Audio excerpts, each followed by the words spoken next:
yang tidak kelihatan itu dinyatakan oleh Yesus yang berasal dari sang Bapa itu, yang dalam dalam ayat lain katakan bahwa aku keluar dan datang dari Bapa. Itu yang tadi saya sampaikan bahwa di dalam Yohanes 1 ayat 1 sampai 3 firman yang tadi yang keluar dari Bapa itu yang menjadi manusia di Yohanes 1 ayat 14.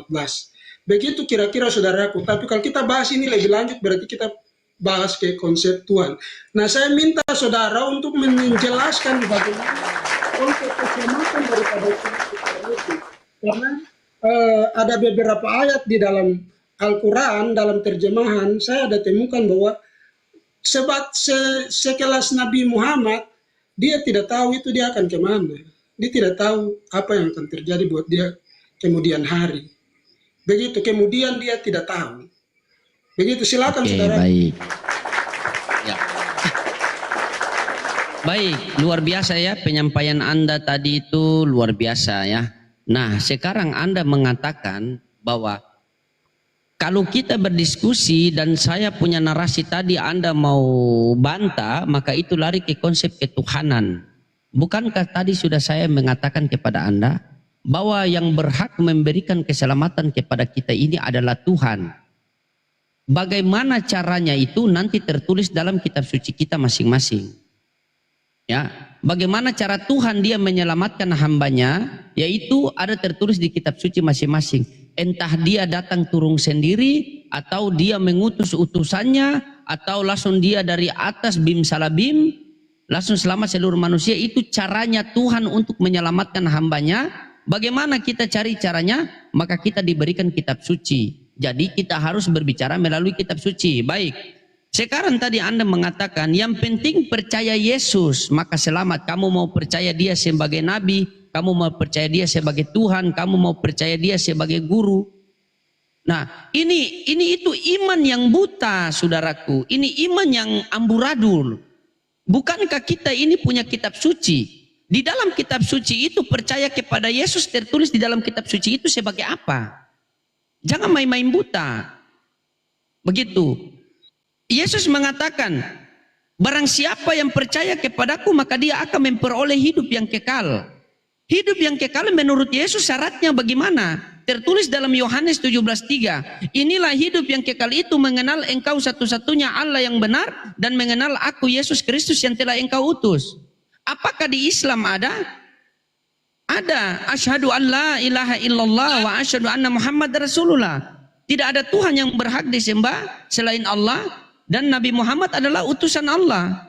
Sama dengan di Yohanes 17:3. Mengenal satu-satunya Allah yang benar dan mengenal Yesus Kristus yang telah Allah utus. Satu-satunya Allah yang benar loh.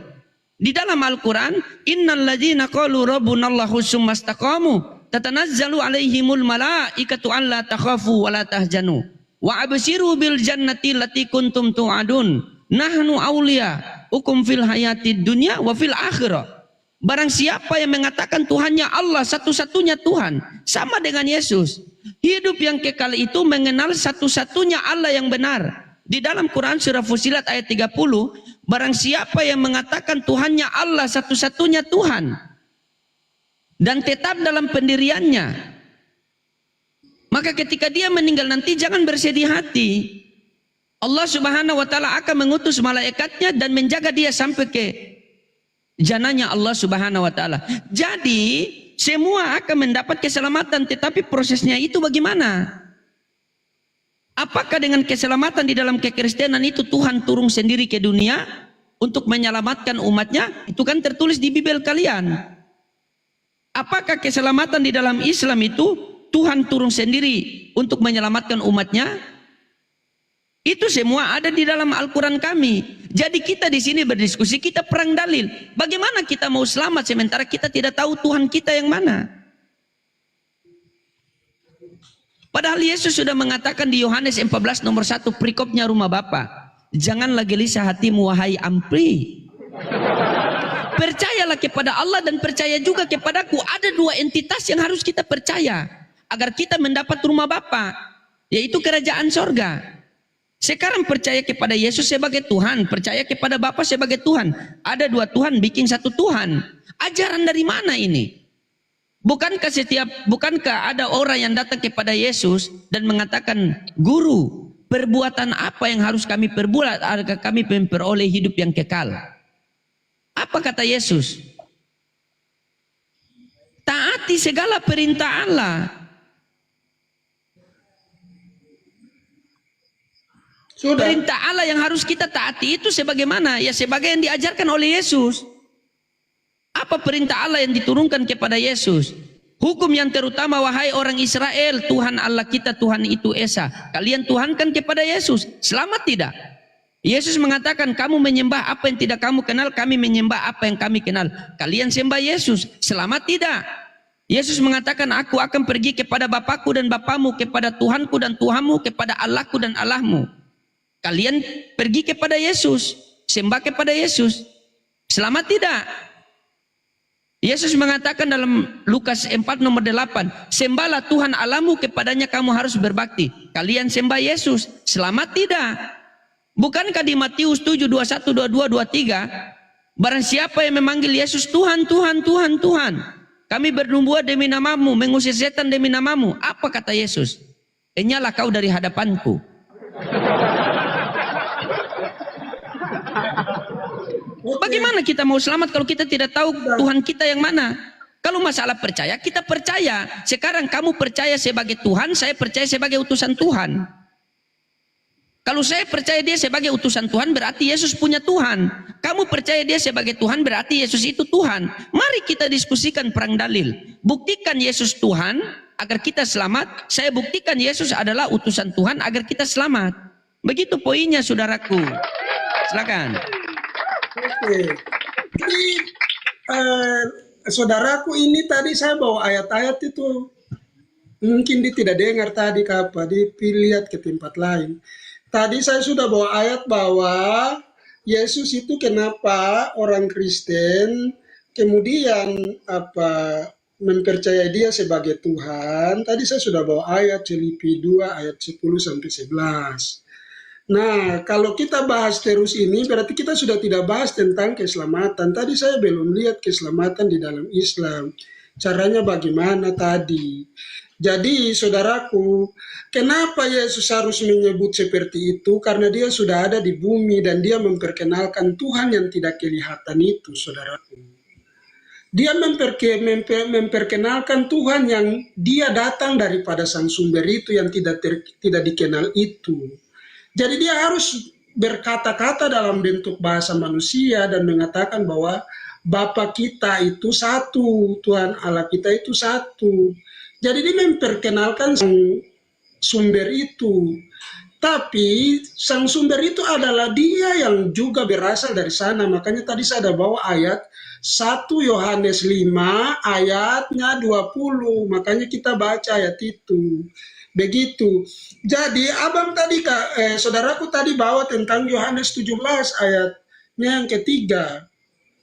Tapi abang salah, abang tidak baca sampai ayat 5. Di sana dikatakan apa? Permuliakanlah aku dengan kemuliaanku yang aku miliki sebelum dunia ada. Kalau sebelum dunia ada berarti Yesus itu sudah ada sebelum ada dunia. Makanya harus kita pertegas dengan 1 Yohanes ayat 5. 1 Yohanes 5 ayat 20, kita nanti baca dia dulu.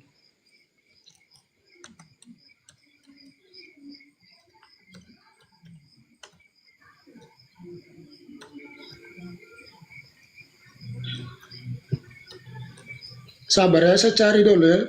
1 Yohanes 5 ayatnya yang ke-20.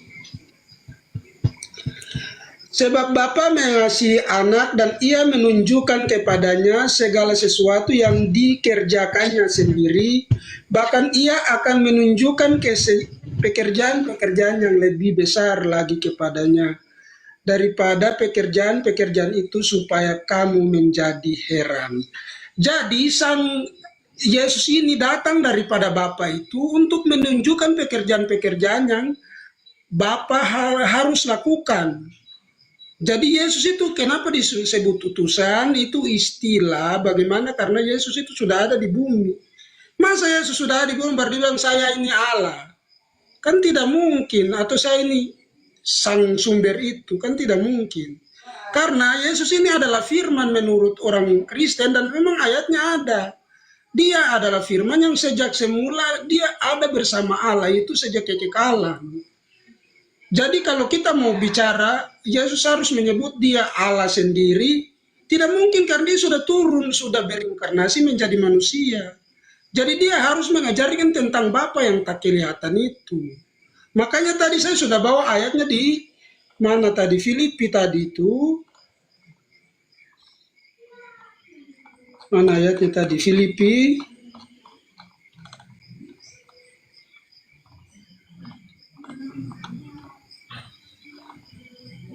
Filipi 2 ayat 10 sampai 11. Supaya dalam nama Yesus bertekuk lutut segala yang ada di langit dan yang ada di bumi dan yang ada di bawah bumi, dan segala lidah mengaku Yesus adalah Tuhan bagi kemuliaan nama Allah. Jadi begitu, dia sudah datang untuk menyatakan sang yang tidak kelihatan itu. Makanya dia katakan, kamu menyembah apa yang kamu tidak kenal, saya menyembah apa yang saya kenal. Karena saya datang dari sana, aku datang dan keluar dari Bapa. Begitu saudaraku. Jadi jangan memahami ini seperti pemahaman Anda. Karena Anda sudah mengatakan bahwa Yesus itu sang nabi. Ya, Yesus itu memang disebut nabi, disebut raja, disebut guru. Karena memang dia itu Tuhan sesungguh-sungguhnya. Makanya semua gelar itu ada pada dia. Jadi Tuhan itu dia bisa jadi apa saja. Begitu. Ini kenapa kita harus batasi Tuhan dengan kita pikiran yang terbatas ini. Begitu saudaraku. Silakan saudaraku. Tunjukkan dulu bahwa terima kasih. keselamatan. Iya, silakan kamu kasih lagi pertanyaan sama saya. Jangan cuma saya serang terus, ini sudah babak belur kamu ini. Apa yang mau kau tanyakan?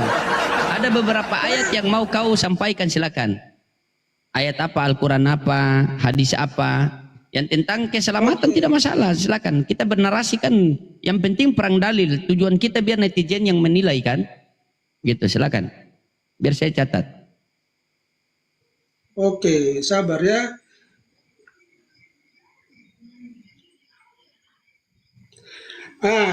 Kalau Anda katakan bahwa di Islam itu selamat, saya katakan bahwa tidak bisa karena utusannya saja tidak tahu bahwa dia akan selamat. Ini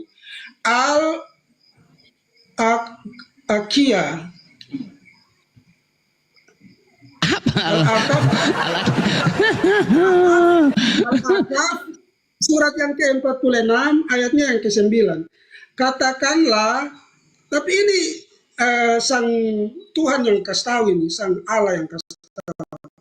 Katakanlah, aku bukanlah rasul yang pertama di antara rasul-rasul dan aku tidak mengetahui apa yang akan dilakukan terhadapku dan terhadap kalian. Aku hanya mengikuti apa yang diwahyukan kepadaku. Jadi di sini, kalau kita mau bilang mau selamat, si Islam ini karena mengikuti ajarannya Nabi, tidak bisa karena Nabi sendiri tidak tahu dia akan selamat atau tidak. Bagaimana dia bisa menyelamatkan? Ya, Quran surat 46 ayat berapa tadi? Ayatnya yang ke-9. Ayat 9. Iya. Narasimu di ayat itu bagaimana? Ya, kalau menurut ayat ini, Muhammad ini tidak tahu dia akan selamat atau tidak. Dia akan bisa sampai kepada sang surga itu atau tidak, karena dia tidak tahu apa-apa yang akan terjadi pada dirinya dan kepada umatnya. Begitu. Jadi mau bilang selamat bagaimana kalau dia sendiri saja tidak tahu. Sudah? Saudaraku. Silakan. Oke, sudah? Oke, baik. Nah, inilah kalian ya. Terkadang kalian itu punya Bibel tapi kalian tidak sadar. Kalian ini punya Bibel tapi kalian tidak sadar.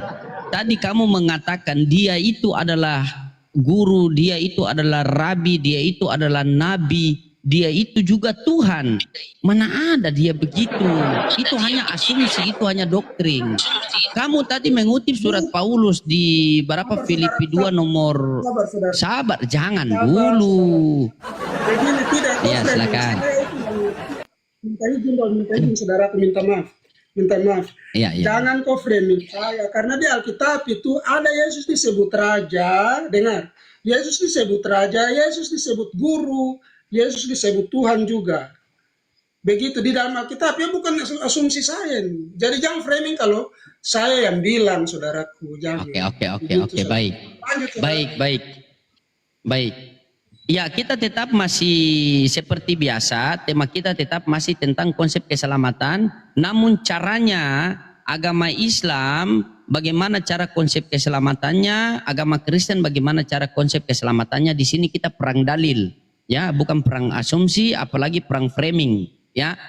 Nah, tadi kamu mengatakan bahwa Yesus itu di Bible itu tertulis guru, raja, nabi, rabi. Ya, itu memang ada. Tapi kalau dia Tuhan, nah itu kayaknya mesti kamu cross check kembali dulu, ya. Karena kalau ada di dalam Bible itu mengatakan tertulis Yesus itu ada Tuhan, berarti fix Tuhan Kristen ini ada dua. Karena di Matius 11:25 Yesus sendiri mengatakan, "Aku bersyukur kepadamu Bapa Tuhan langit dan bumi." Yesus mengatakan Bapa Tuhan langit dan bumi. Kalau Yesus Tuhan mana? Masa Yesus Tuhan cadangan? Masa ada Tuhan seperti tim sepak bola ganti-gantian begitu? Yesus sendiri mengatakan, sementara tadi kamu mengutip surat Paulus, ya, kamu mengutip surat Paulus di Filipi 2 nomor 10, supaya dalam nama Yesus bertekuk lutut segala yang ada di langit dan yang ada di atas bumi ini. Ini perkataan siapa? Ini perkataan Paulus, yang dimana Paulus itu dulu adalah pembunuh muridnya Yesus. Ini sabar dulu. Ini Pace, kau ulang yang panas. Tadi saya panas, sekarang kau yang panas lagi. Karena sangat begini, saudaraku, ya. Jangan-jangan, ini jangan-jangan, ya. Jangan-jangan kalian ini bukan pengikut Kristus, melainkan pengikut Paulus. Karena hanya Paulus ya yang membuat sehingga kalian menuhankan Yesus. Roma 14:9. Sebab untuk itulah Kristus telah mati supaya hidup kembali agar dia menjadi Tuhan. Baik atas orang-orang mati maupun atas orang-orang hidup. Ketika kita baca tentang pengajaran Yesus, Yesus tidak pernah mengajarkan bahwa dia adalah Tuhan. Yesus tidak pernah mengajarkan sedikit bahwa dia adalah Tuhan. Tetapi dia mengajarkan kepada murid-muridnya, Bapa yang mengutus. Sabar. Sekarang kamu mengatakan di sini percaya di surat Filipi ini. Di sini dikatakan, saya baca ya suratnya nih ya.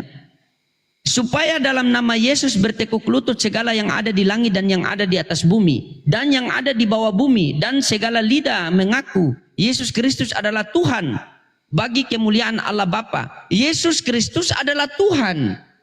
Ingat, Yesus Kristus adalah Tuhan. Ini perkataan Paulus di Filipi.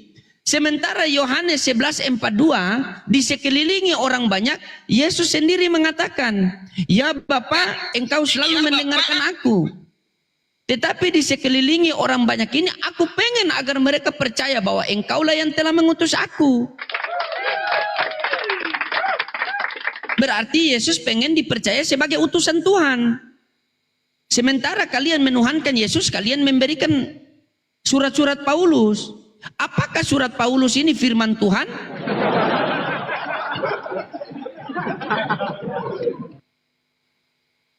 Tadi yang saya katakan Yohanes 14 nomor 1 itu kan sudah jelas. Yesus mengatakan perikopnya rumah Bapa. Janganlah gelisah hatimu, percayalah kepada Allah, percaya juga kepadaku. Percaya kepada Allah sebagai apa wahai Yesus? Sebagai Tuhan. Mana dalilnya? Matius 11:25. Aku bersyukur kepadamu Bapa, Tuhan langit dan bumi. Selesai. Percaya kepada kamu Yesus sebagai apa? Sebagai utusan Tuhan. Dalilnya mana? Yohanes 11:42. Ya Bapa, aku tahu Engkau selalu mendengarkan aku, tetapi di sekelilingi orang banyak ini, aku pengen agar mereka percaya bahwa Engkaulah yang telah mengutus aku. Berarti untuk memperoleh hidup yang kekal itu, untuk memperoleh keselamatan itu berarti percaya Bapa sebagai Tuhan, percaya Yesus sebagai Tuhan. Makanya di Yohanes 17:3 dikatakan, inilah hidup yang kekal itu, mengenal satu-satunya Tuhan yang benar dan mengenal aku Yesus Kristus yang telah Engkau utus. Di dalam Matius terdengar suara dari langit, inilah anakku yang aku kasihi, kepadanya aku berkenan, dengarkanlah dia. Bukan kau tuhankan dia.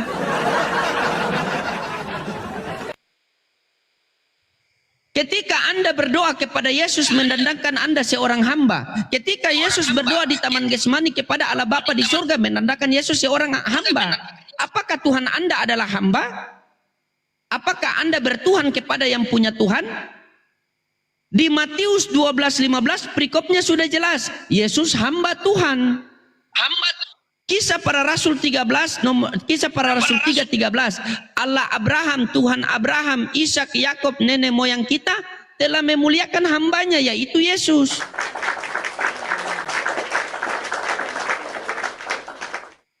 Sekarang Anda menuhankan dia, dalilnya mana? Ada juga orang-orang yang menuhankan Yesus. Markus 5 nomor 6, orang kerasukan.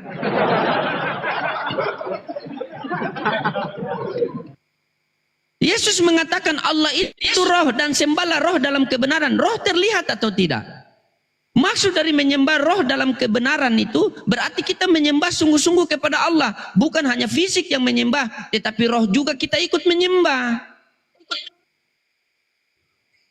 Oke. Sekarang begini, Anda buktikan sama saya dengan konsep keselamatan di dalam kekristenan menuhankan Yesus, mana dalilnya? Silakan.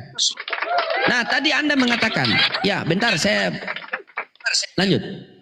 Bagaimana? Sudah. Sampai jam ini saya belum dapat kau menjelaskan tentang ayat yang tadi saya bawa, tapi tidak apa-apalah biar sudah. Oh iya iya itu iya. menjadi bagian yang ini, tapi oke lah. Nah, tadi Anda bertanya bahwa bagaimana sih konsep tentang keselamatan di dalam Kristen, tapi Anda kemudian membahas tentang hal lain. Nah, konsep keselamatan di dalam Kristen berarti kitabnya itu yang menjelaskan. Kau mau Paulus kah yang menjelaskan kah? Kau mau siapa yang menjelaskan di dalam Alkitab itu? Itulah Alkitab yang menjelaskan tentang keselamatan Kristen. Jadi abang tidak boleh membuat gap-gap di dalam Alkitab itu. Karena Alkitab itu menjadi pedoman buat orang Kristen. Makanya Alkitab itu secara keseluruhan dipahami untuk menjadi dasar buat orang Kristen, begitu. Jadi kalau abang menolak Paulus, ya itu urusanmu, bukan urusan saya. Karena itu menjadi iman saya, begitu saudara. Jadi kita bahas barang ini harus terarah, tidak boleh. Karena kau bertanya tentang bagaimana sih konsep keselamatan di dalam Kristen. Nah, tadi saya bawa ayat 1, ayat saya dalam Al-Quran, kau belum menjelaskan sampai sekarang. Sekarang saya akan menjawab kau. Yesus itu kenapa disebut yang tadi saya sebutkan tadi itu, guru, raja, segala macam itu tadi, karena saya bilang dia memang Tuhan, jadi dia bisa menjadi apa saja. Begitu. Jadi Yesus itu adalah Tuhan. Kita baca di tadi saya sudah bawa 1 Yohanes 5 ayat 20. Di situ dikatakan, akan tetapi kita tahu bahwa anak Allah telah datang dan telah mengaruniakan pengertian kepada kita, supaya kita mengenal yang benar dan kita berada di dalam yang benar. Di dalam anaknya Yesus Kristus, dia adalah Allah yang benar dan hidup yang kekal. Jadi Yesus itu disebut juga Allah yang benar karena memang dia berasal dari Allah itu sendiri, berasal dari sang sumber itu sendiri. Makanya dari tadi saya menjelaskan itu, tapi abang tidak mau untuk menerima itu karena memang beda, kita punya konsep. Seperti itu. Kenapa Yesus bisa katakan bahwa aku datang dan keluar dari Bapa? Dari yang mana? Bapa yang tidak kentara yang tadi yang Yesus memperkenalkan dia. Bahwa kau harus menyembah Bapa itu dalam roh dan kebenaran. Di dalam doa Bapa kami juga Yesus menjelaskan bahwa Bapa kami yang ada di surga. Karena memang Yesus ada di bumi dan memperkenalkan sang Bapa yang tidak kelihatan itu. Kenapa Anda harus ngotot-ngotot harus begini-begini? Saya sudah jelaskan semua. Nah, sekarang saya bawa satu dalil lagi untuk kau harus memperkenalkan bahwa konsep keselamatan itu ada di dalam Islam. Seandainya kalian tidak berdosa, niscaya Allah akan menggantikan kalian dengan kaum yang berdosa. Lalu mereka bertobat dan Allah mengampuni mereka. Ini Allah semacam apa yang menyuruh orang harus berdosa dulu, baru diselamatkan. Kenapa orang mau berbuat baik harus berdosa dulu? baru dia diselamatkan. Menurut ayat ini, jadi bagaimana seorang mau selamat? Begitu, kalau kau tidak buat dosa, kau akan dimusnahkan. Coba, hadis riwayat Muslim. Coba jawab yang tadi. Jangan abang bertekuk terus di Alkitab. Hadis riwayat Muslim berapa? Nomor berapa?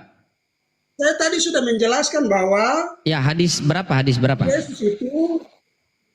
Yesus itu adalah utusan karena memang dia sudah keluar dan datang dari Bapa, makanya disebut utusan. Begitu. Ya, hadis berapa tadi? Coba hadis berapa? Mesti cari hadisnya.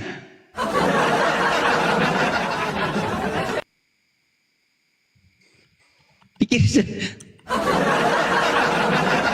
Cari sudah di situ, saudara. Saya sudah bawa. bagaimana saya cari? Kau yang bawa, kau yang suruh saya cari. Bagaimana kau ini?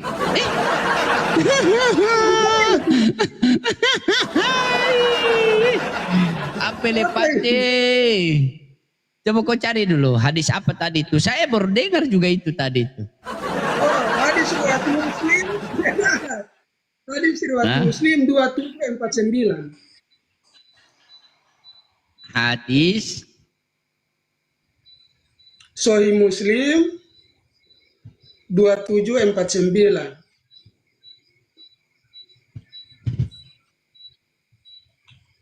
bunyinya bagaimana? Coba kau baca situ.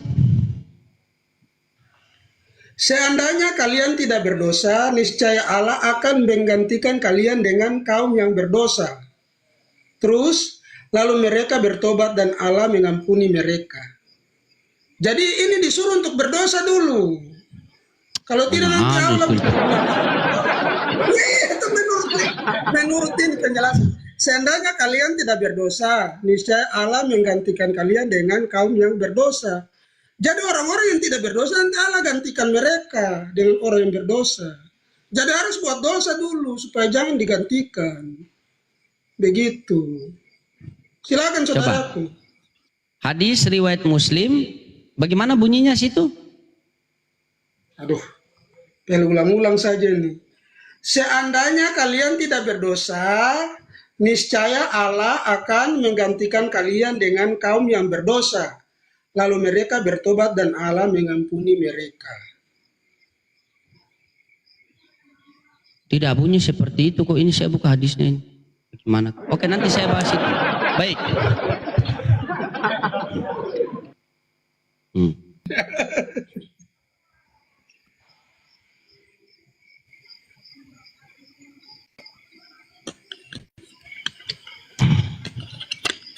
Oke, begitu saudaraku. Bagaimana dengan konsep Islam? Tadi Nabi tidak tahu apa yang terjadi buat dia dan dia punya umat. Oke, baik. Oke, baik. Ya. Bagaimana dia mau selamat kalau ini dia tidak bisa pimpin umat untuk masuk ke dalam kerajaan surga? Oke, baik. Tadi kau mengutip di Quran surat ini ya, bentar. Tadi kau mengutip di surat 24 ya. Al-Haqqaf ayat 9 ya. Katakanlah aku bukanlah rasul yang pertama di antara rasul-rasul yang tidak mengetahui apa yang akan diperbuat terhadapku dan kalian pula terhadapmu. Aku tidak lain hanyalah mengikuti apa yang diwahyukan kepada dan tidak lain hanya seorang pemberi peringatan yang menjelaskan. Iya, apa salahnya di sini? Apa yang mau kau tanyakan sini? Begini saudaraku, ayat itu menjelaskan bahwa di sini? Muhammad, yang saya tanyakan di situ bagaimana seorang nabi tidak tahu apa yang akan terjadi buat dia dan kaumnya. Maksudnya itu tidak terjadi buat dia dan kaumnya seperti apa? Di sini ayat ini la ilaha illallah. Ayat dengar dulu. Ayat ini diperintahkan diturunkan itu asbabun nuzulnya itu karena kenapa? Karena ketika mereka bertanya tentang bagaimana nasib orang terdahulu. Orang-orang terdahulu nih. Dengar. Nih. Katakanlah aku bukanlah rasul yang Nih. pertama di antara rasul-rasul dan Dengar, aku dengar, tidak lihat sini, lihat sini. Nih, nih, nih, nih, nih, nih. Nih. melakukan terhadapku. Oi. Iya, nih, nih, Ini nih. ada, saya udah baca, jangan tuh kasih Iya, nih, nih, saya nih. lagi. Katakanlah, aku bukan rasul yang pertama di antara rasul-rasul dan aku tidak mengetahui apa yang akan diperbuat terhadapku dan tidak pula terhadapmu. Aku tidak ini, aku tidak lain, dengar dulu, aku tidak lain hanyalah mengikuti apa yang diwahyukan kepadaku dan aku tidak hanyalah seorang pemberi peringatan yang menjelaskan nih. Aku kasih lihat kau nih ya. Bentar. Nih. Katakanlah wahai Rasul kepada orang-orang musyrik dan kaummu, aku bukanlah Rasul yang pertama. Dengar dulu, pertama kepada makhluknya, aku tidak tahu apa yang akan Allah lakukan terhadapku dan terhadap kalian di dunia. Aku tidak mengikuti dalam apa yang aku perintahkan kepada kalian dan apa yang aku lakukan kecuali wahyu Allah yang Dia wahyukan kepadaku. Makanya di dalam Quran surah An-Najm ayat 4 itu dikatakan ini. Ucapan itu tidak lain hanya wahyu yang turun diwahyukan kepadanya. Jadi Rasulullah itu berkata-kata bukan dari wahyu yang turun kepada Allah. Sekarang kalau kamu mengatakan bahwa Rasulullah saja tidak tahu. Rasulullah saya tidak tahu ini apa yang terjadi ke depan.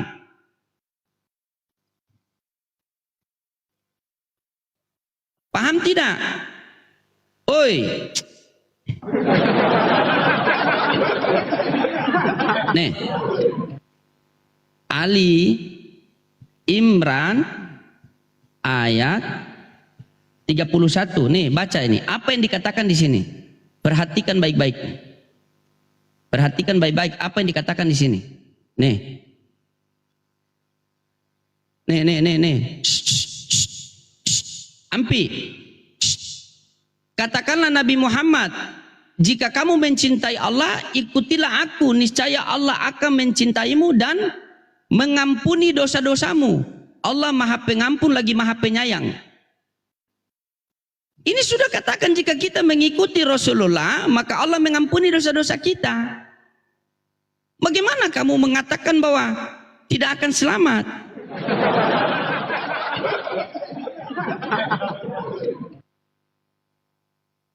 Bagaimana tidak bisa? Nih. Katakanlah Nabi Muhammad, jika kamu mencintai Allah, ikutilah aku, niscaya Allah akan mencintaimu dan mengampuni dosa-dosamu. Jederkon.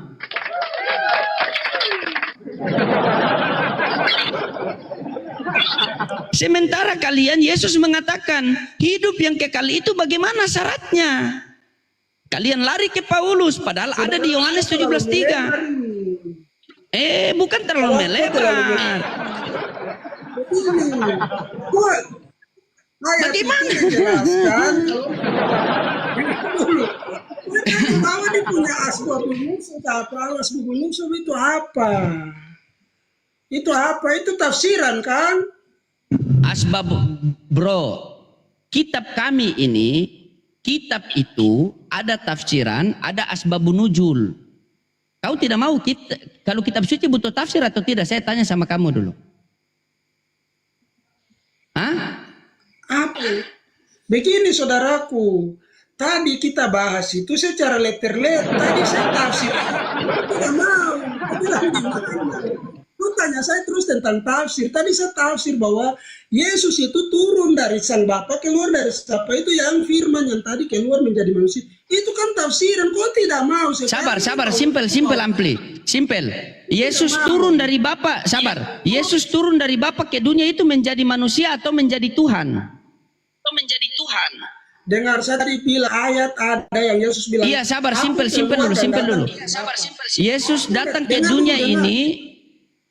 Aku dari atas, dengar. Aku dari atas, kamu dari bawah. Kamu dari dunia ini, aku bukan dari dunia ini. Yesus. Iya, dengar dulu. Yesus datang dari sorga, datang ke dunia ini sebagai manusia atau sebagai Tuhan? Datang itu sebagai manusia untuk dia kan sudah Oke, berinkarnasi itu saja yang dulu. tadi. Itu saja dulu.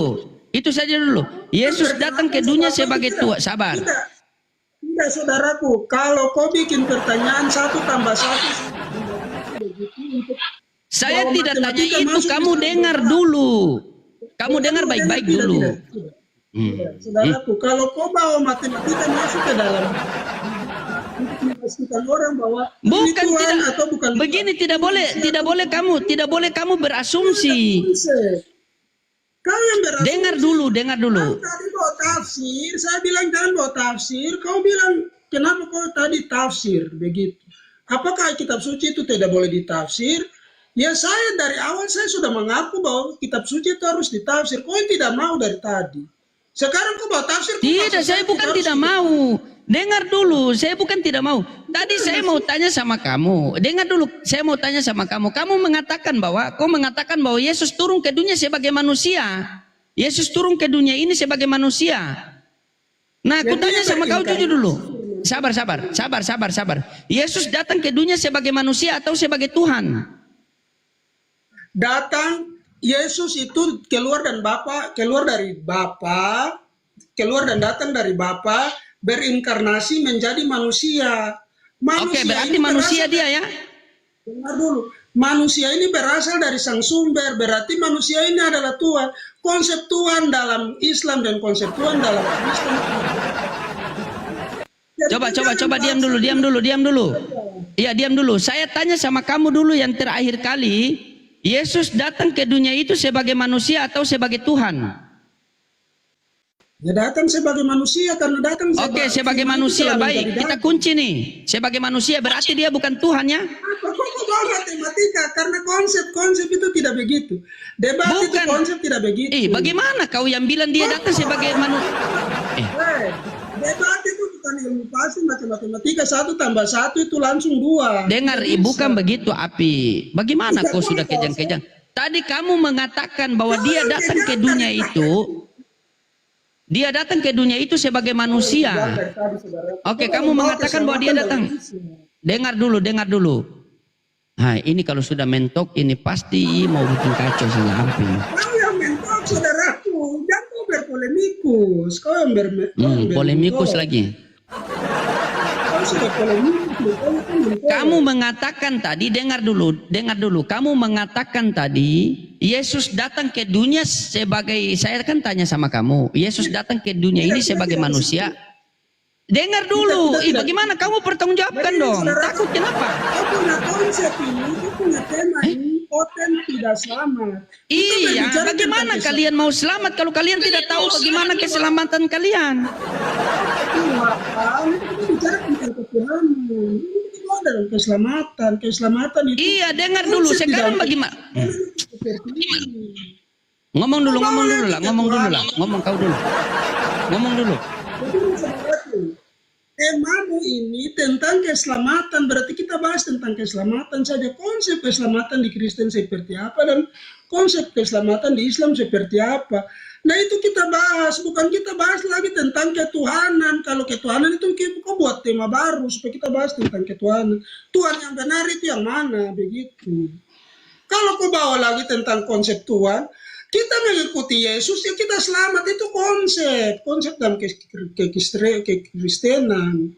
Kalau kau bicara lagi tentang ketuhanan, ya kau buat tema baru tentang ketuhanan. Tuhan yang benar itu yang mana, begitu.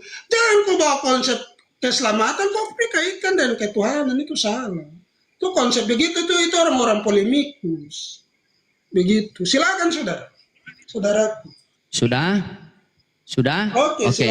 Tadi, baik. Tetap di sini, Ampi. Tetap di sini kita bahas konsep keselamatan. Bagaimana kamu mau klaim kamu itu bisa selamat sementara kamu masih ambigu Tuhanmu yang mana?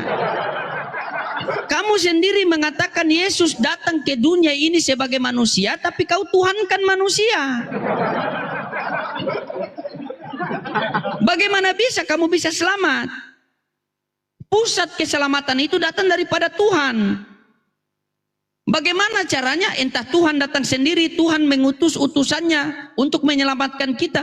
Itu semua ada dalam kitab suci kita masing-masing. Di kitab suci kalian yang saya pelajari itu, konsep keselamatan di dalam kalian itu, ketika Tuhan mendatangkan mengutus utusannya ke dunia, agar barang siapa yang mengikuti pengajaran-ajaran utusan Tuhan, maka dia bisa selamat. Ternyata konsep keselamatan ini sama juga dengan di Islam. Tuhan mengutus utusannya agar kita mengikuti pengajaran-pengajaran utusannya, maka kita bisa selamat. Nah sekarang utusan Tuhan datang di tengah-tengah kalian, kalian tuhankan dia. Bukannya itu pagan.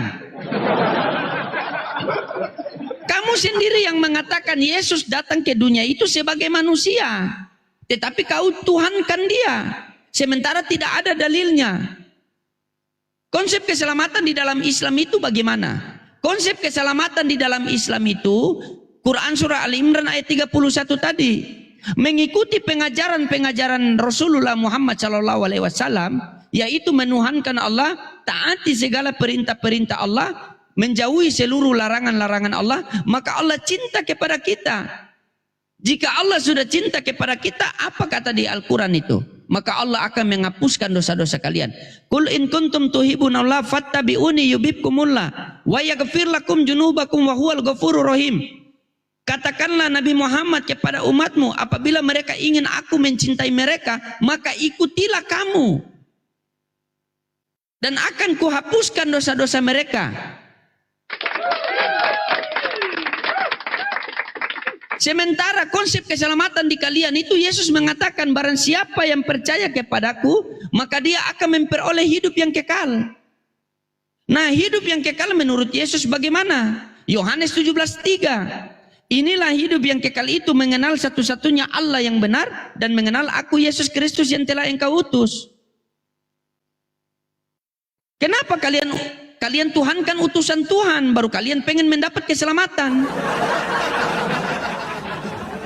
Bukankah kita diperintahkan itu, kasihilah Tuhan Allahmu segenap hatimu dan sepenuh akal budimu? Kenapa tidak pakai akal? Masa kalian menuhankan kepada Yesus sementara Yesus mengatakan Bapa itu Tuhan? Aku bersyukur kepadamu Bapa, Tuhan langit dan bumi. Konsep keselamatan di dalam Islam itu Rasulullah sudah jelaskan dalam hadisnya. Seluruh umatku akan masuk surga illa man aba, kecuali yang tidak mau. Maka sahabat bertanya, kila yang mau ya aba ya Rasulullah, siapakah orang-orang yang tidak mau itu? Nah itu orang-orang yang Tuhannya 3 tapi bilang 1. Bagaimana kamu, sabar. Bagaimana kamu mau mendapatkan keselamatan? Bagaimana kamu mau mendapatkan keselamatan sementara tidak ada dalilnya? Sekarang begini, bagaimana konsep keselamatan di dalam kekristenan dengan menuhankan Yesus bisa selamat? Kasihkan saya dalil, silakan. Jawab itu.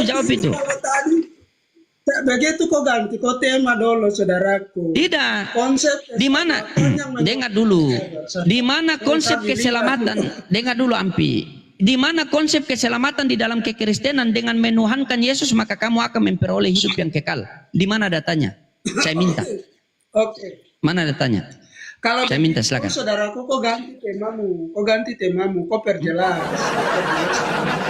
Aku kasih tema kayak begitu, saya akan menjelaskan tentang konsep keselamatan di dalam Kristen yang tadi saya sebuah ayat-ayatnya tadi. Jadi Yesus juga sebelum nanti disalibkan, yang perjamuan terakhir itu Yesus bilang, inilah tubuhku dan darahku, darah perjanjian baru yang ditumpahkan bagi kamu untuk pengampunan dosa. Jadi itu keselamatan yang sudah jelas-jelas Yesus janjikan. Yesus juga janjikan apa? Barang siapa mengikuti aku, ia akan selamat. Nah, Yesus juga bilang apa? Akulah jalan kebenaran dan hidup.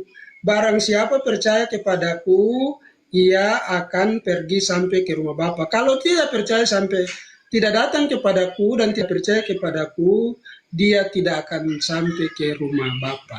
Makanya tadi saya bilang, rumah Bapa yang tadi Anda katakan untuk Yesus pergi menyediakan, Yesus ada di bumi, makanya dia memperkenalkan sang Bapa yang dia keluar daripadanya. Begitu saudaraku. Jadi Anda jangan selalu berkungkung saja di Yohanes 17 ayat 13, kok tidak baca ayat yang kelima bahwa di situ Yesus juga mengatakan bahwa aku punya kemuliaan sudah ada Bapa sebelum dunia ada. Begitu. Jadi Yesus itu sudah ada bersama sang sumber itu sejak kekekalan saudaraku. Tapi bagaimana konsep keselamatan itu? Yesus Allah yang begitu besar kasihnya kepada dunia ini sehingga ia mengaruniakan anaknya yang tunggal. Dia keluar dari Bapa itu berinkarnasi ke bumi untuk menyelamatkan manusia lewat darahnya yang tadi saya sebut.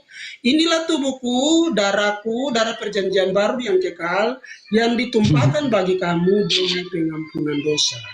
Itu saudaraku.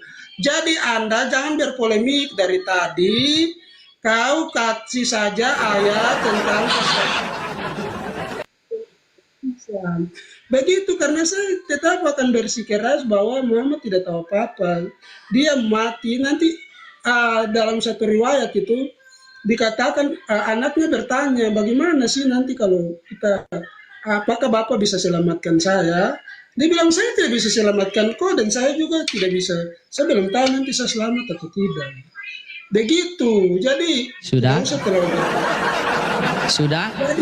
darah Yesus Oke, baik. menghapus dosa dunia, karena itu Yesus sendiri yang mengatakannya. Dia bilang inilah darah perjanjian baru dan kekal yang ditumpahkan bagimu demi pengampunan dosa. Kalau dosa sudah diampuni berarti selamat. Jawab dulu, selamat atau tidak? Mana datanya? Saya minta data. Saya minta data. Data mana? Data mana? Di mana? Saya buka data, biar saya buka. Saya baca di mana datanya tadi yang kau sampaikan itu. Udah, kau cari sendiri, saya sudah saudaraku. Saya suka kasih jadi. Kau bernarasi dan masuk.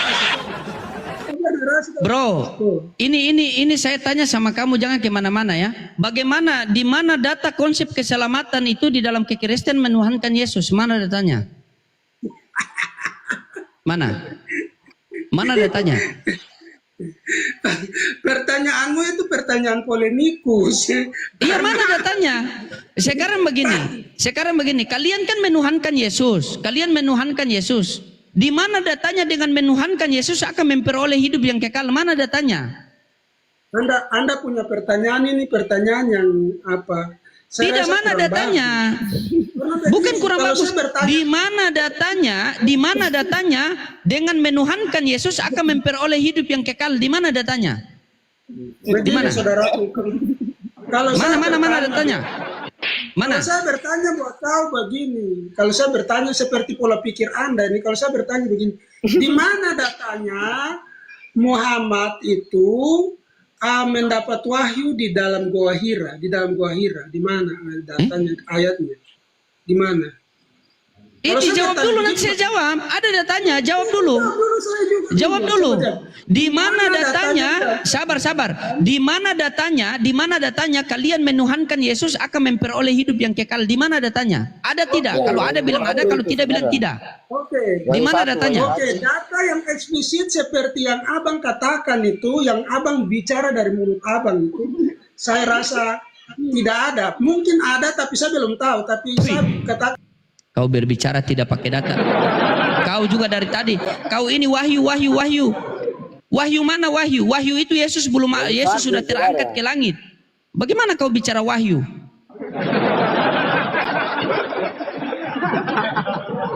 Satu saudara. Di bawah dulu. Nikmati itu. Wahyu apa? Yesus sudah tidak ada wahyu. Tidak ada konsep keselamatan. Bagaimana kalian mau selamat kalau kalian menuhankan Yesus sementara Yesus menuhankan Bapa? Konsep keselamatan itu datang daripada Tuhan. Bagaimana agar Tuhan mau menyelamatkan hambanya, entah Tuhan datang sendirian atau Tuhan mengutus utusannya, itu semua tertulis ada dalam kitab suci masing-masing. Kita diskusi pakai data yang tertulis dalam kitab suci. Begitu. Ketika kamu mengatakan Rasulullah itu tidak tahu apa-apa. Tidak tahu apa-apa ketika orang-orang kafir di Mekah mereka menanyakan orang-orang terdahulu.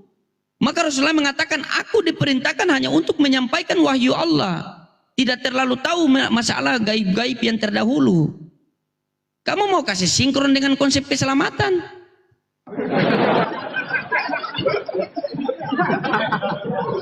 Diskusi pakai data. Di mana konsep keselamatan di dalam kekristenan dengan menuhankan Yesus akan memperoleh hidup yang kekal?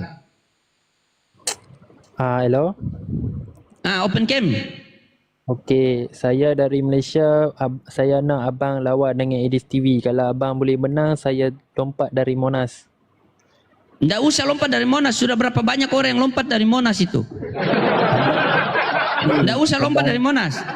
Abang lawan dengan Edis TV. Kalau Mending abang kau boleh kirim menang, saya singa baru saya lawan sama Edis TV. Kalau saya kalah, saya pulangkan kandangnya.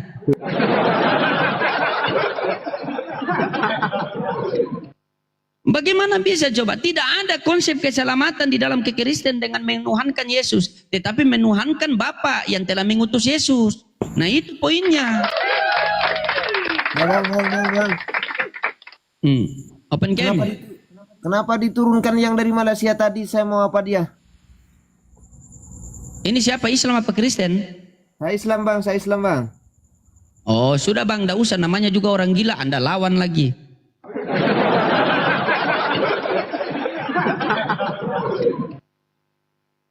Tidak ada teman-teman, tidak ada konsep keselamatan di dalam kekristenan itu dengan menuhankan Yesus, tidak ada. Kita sudah balik-balik itu, Bible itu kita cari tahu, tidak ada. Yang ada konsep keselamatan itu mengikuti pengajaran-pengajaran Yesus menuhankan kepada Bapa, maka kalian akan memperoleh hidup yang kekal.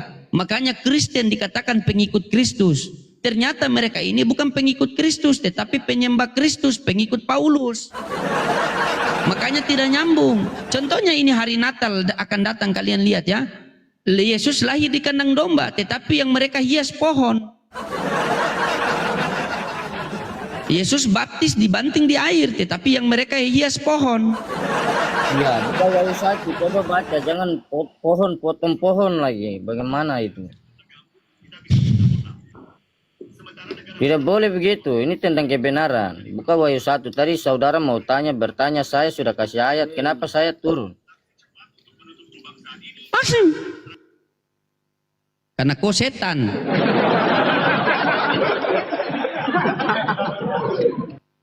Kau mau open cam, mau pakai filter, bagaimana namanya kita orang timur itu hitam, bedaki, mata menyala, rambut keriting, begitu sudah.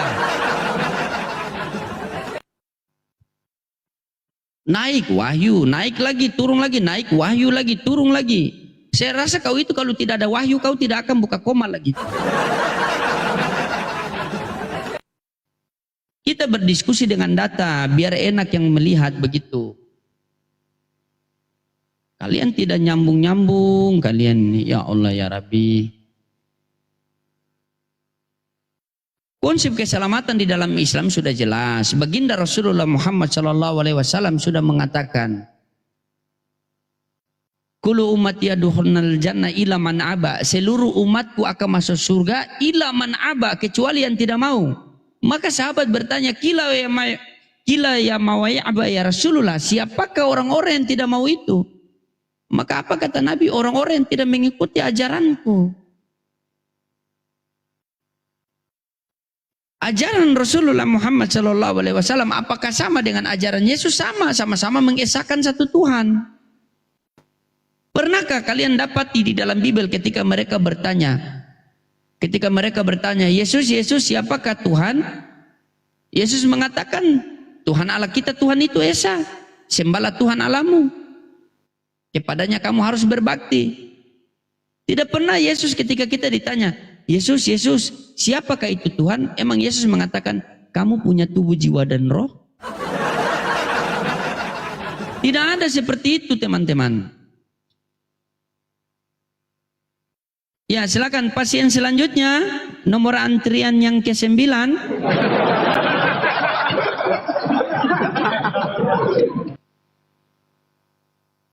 Bagaimana kalian mau berdiskusi? Baru tema keselamatan.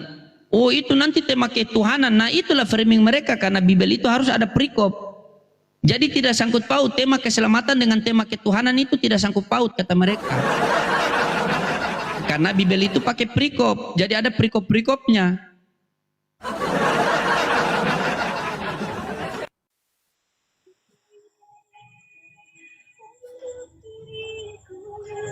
Ya, halo. April. Ya Pak, Islam Kristen? Oh Islam, nampak jam gua dong. Oh iya, ada yang mau disampaikan Pak, silakan. Nggak ada, cuma mendengar aja. Oke, siap. Ya, izin turunkan dulu Pak ya. Assalamualaikum lanjut. warahmatullahi wabarakatuh. Siap. Waalaikumsalam warahmatullahi wabarakatuh.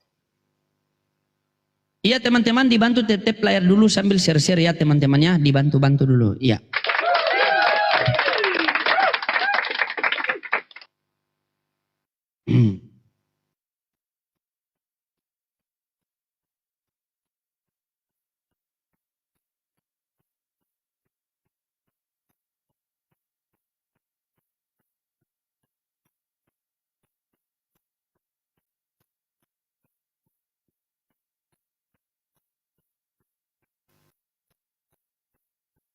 Iya, dibantu tap layar dulu. Silakan pasien selanjutnya. Nomor antrian yang ke-9. Makasih Bang. Jazakumullah khairan katsiran. Jangan lupa teman-teman di tap ya sambil share-share.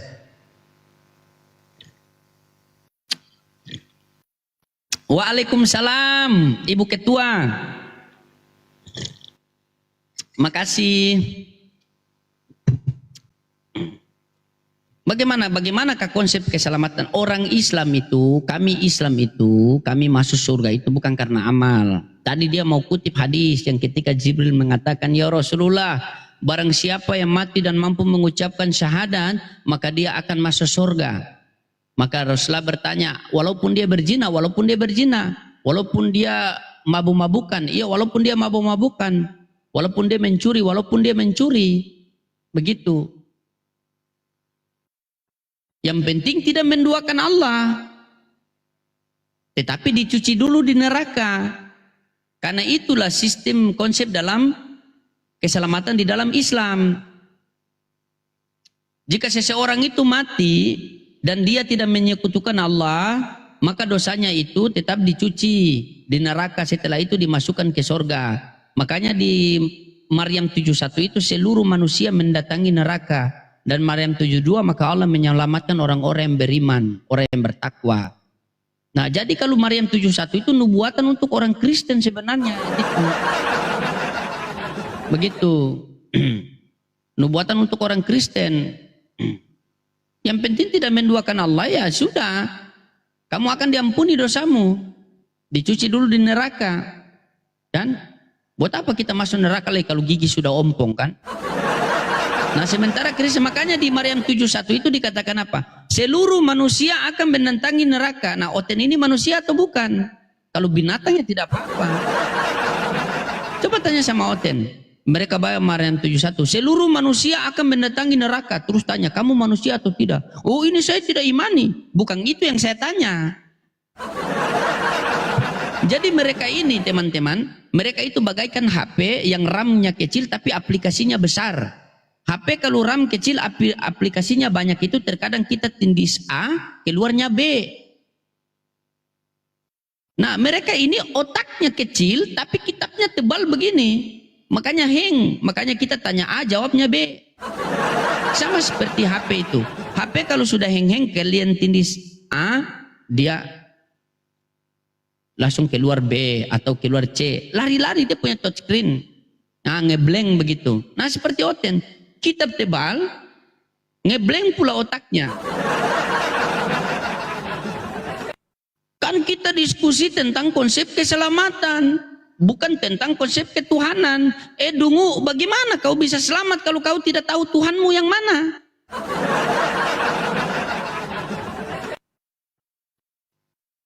Makanya Bibel itu jangan pakai perikop. Akhirnya pakai perikop kau kan jadi begitu, akhirnya keselamatan pun perikop. Bahaya kalian ini.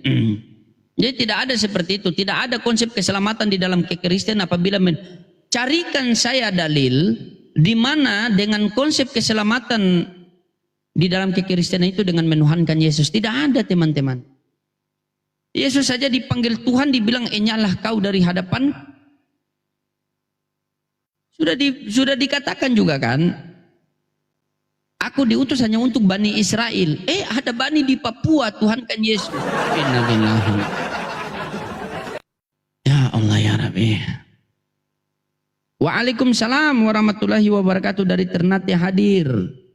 Jangan lupa minum kopi Torabika. Siap. Torabika, tolong raba biji kakak. Nah, kalau kita sudah bilang begitu pasti ada yang ngamuk itu. Yang ngamuk siapa? Itulah orang-orang yang Tuhannya berbiji.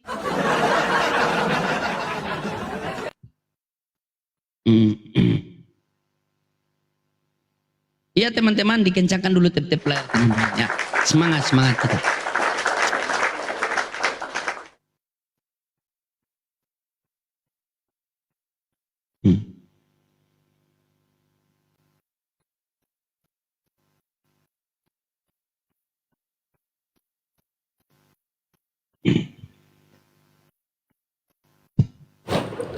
Weh, botol.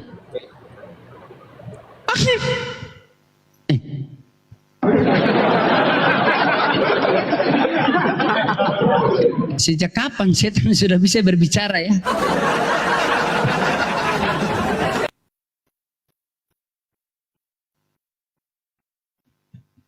Biasa kan? Hari Minggu malam kan, malam Senin itu setan-setan dari gereja berkeliaran. Tidak ada kalian ini ya. Kenapa kalian ini? Kami hadir di sini itu untuk mencerdaskan kalian. Kami orang Islam ketika berbicara itu kami tidak tipu-tipu. Karena kami dilatih berbicara itu harus dengan perkataan yang benar. Begitu. Ya ayyuhalladzina amanu ittaqullaha wa qulu qaulan sadida yusli lakum a'malakum. Wahai orang-orang yang beriman, bertakwalah ke kalian dan berperkataan dengan perkataan yang benar. Barang siapa yang sudah berperkataan dengan perkataan yang benar, maka Allah akan memperbaiki amal-amal mereka.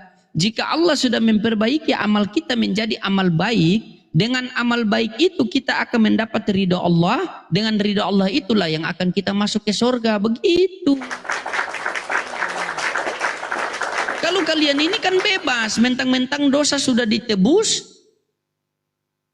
bebas. Tapi kan ditebus teman-teman. Ditebus sama dihapuskan beda. Saya punya anak, dia gade HP-nya, di konter. Saya punya anak gade HP di konter. Datanglah saya, nak, di mana HP kamu lagi gade di konter? Baiklah, biar ayah yang tebus HP itu. Saya tebus HP itu di konter kan sudah ada HP nih. Saya pulangkan ke anak saya, berarti anak saya pakai HP juga. Nah, dosa mereka ini kan digade. Datanglah Yesus menebus dosa. Begitu sudah ditebus dosa, ya dosa diberikan kepada mereka masing-masing. Makanya sampai sekarang mereka masih ada bertobat kan, masih dihakimi.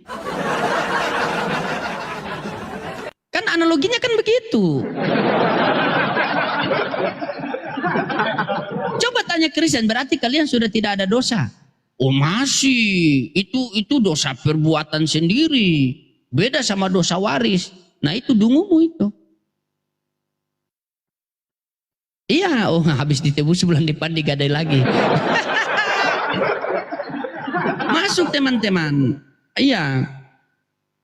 Saya punya anak nih. Gade HP, datang ayahnya. Sebagai penebus HP, saya tebuslah HP anak saya. Apakah HP itu saya pakai? Tidak, saya pulangkan ke anak saya. Datanglah Yesus menebus dosa mereka. Nah ketika sudah ditebus dosa mereka, ya diberikan kepada mereka masing-masing. Kan? Jadi masih ada dosa mereka. Coba tanya Kristen, apakah kalian tidak punya dosa? Masih ada dosa. Dosa yang apa? Perbuatan sendiri. Bilang, dungumu itu dosa yang ditebus, dipulangkan ulang sama kau. Karena ditebus. Beda dalam Quran surah Al Imran ayat 31. Qul in kuntum tuhibbunallah fattabi'uni yuhibbukumullah wa yaghfir lakum dzunubakum wa huwal ghafurur rahim. Katakanlah Nabi Muhammad kepada umatmu, apabila mereka ingin aku mencintai mereka, maka ikutilah kamu dan akan kuhapuskan dosa-dosa mereka. Nih, ada nih barang nih. Saya hapuskan, tring, hilang barangnya. Tidak ada. Kalau ditebus masih ada barangnya. Kalau hilang tidak ada. Kalau dihapus tidak ada. Kalian tulis itu nama loading, setelah kalian hapus hilang. Jadi di Islam itu penghapus dosa, kalau di Kristen penebus dosa. Jadi masih ada dosa sampai sekarang mereka itu.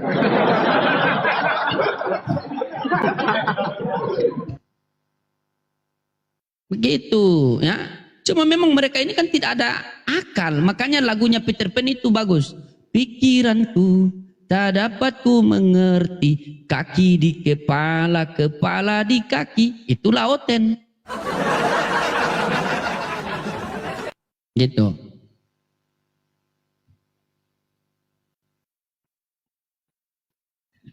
Ya, silakan pasien selanjutnya. Nomor antrian yang ke-9. Sabar bang. Siap papi, sabar. Papi ini sudah lagi urus janda-janda Kristus kan. Waalaikumsalam warahmatullahi wabarakatuh.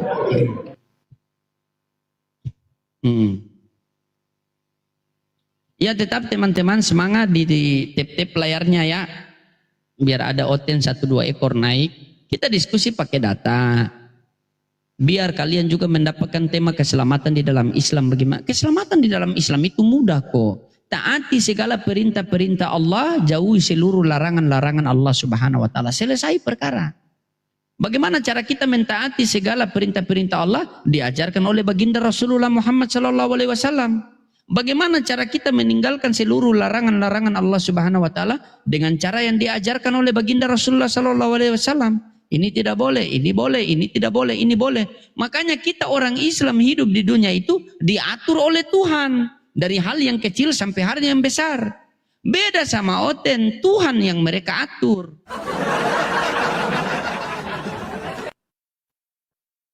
Kalau di Islam Tuhan tempat meminta, Tuhan tempat bergantung.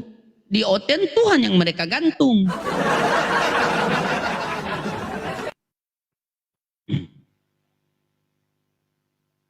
Panas di bawah panas. Oh enggak. Kira panas. Sekalian naik ke hujan. Iyalah, di Islam surga di bawah telapak kaki ibu. Di Kristen surga di bawah telapak kaki anak. Yang jadi anak kan Tuhan. Bagaimana coba ketika Yesus datang Yesus datang ke dunia menghakimi? Masa Yesus mau hakimi orang tuanya?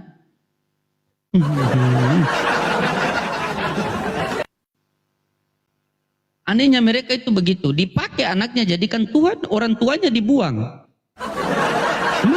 Di mana otak kalian itu ya? Silakan Kristen, naiklah nanti digas lagi, dibilang monolog, dibilang monopoli, aduh. Serba salah, dihajar sampai ke akar-akar lah.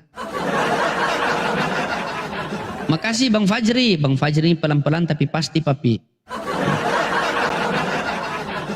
Makasih Bang Jalu. Naik Lauten, silakan naik. Ini tidak lama lagi kalian rayakan hari ulang tahun Tuhan kalian. Anehnya juga di situ. Masa Tuhan lahir di kandang domba tapi pohon yang mereka hias? Emang Yesus lahir di bawah pohon? Yesus dibaptis dibanting di air. Pohon yang mereka hias, emang Yesus dilempar dari pohon?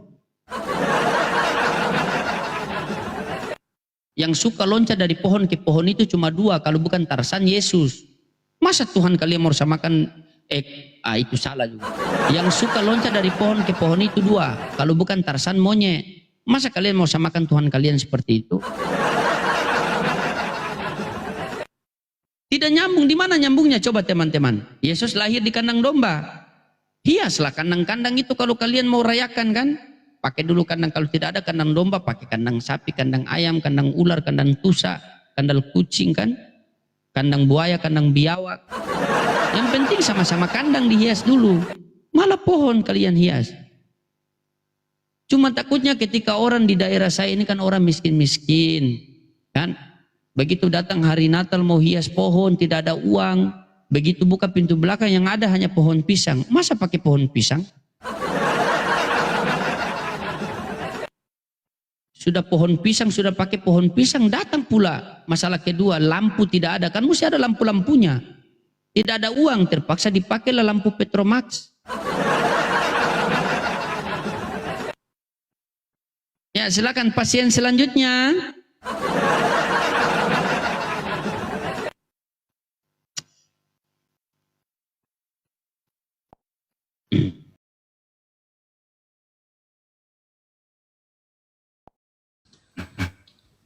Aku pula dibilangin di bawah BECI. Iya, aduh. Pak Yusuf dulu. Gak apa-apa, silakan Bapak nanya. Ya, giliran Anda sekarang nanya. Ya, teman-teman, gak apa-apa. Iya, puyeng salah saya kalau bapaknya ngomong terus nanti kok ke sana kemari, kan saya mencoba untuk memahami tapi pusing sendiri gitu.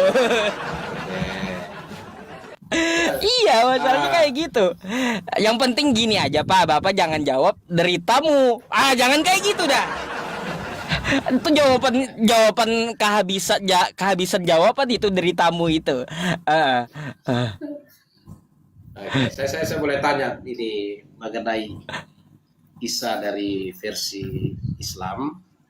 Mungkin Pak Yusuf bisa jelaskan sedikit tentang mulai dari titik awal kelahirannya, lalu apakah dalam konsep Islam itu Isa itu Maryam binti Imran yang Muslim itu, apakah pada waktu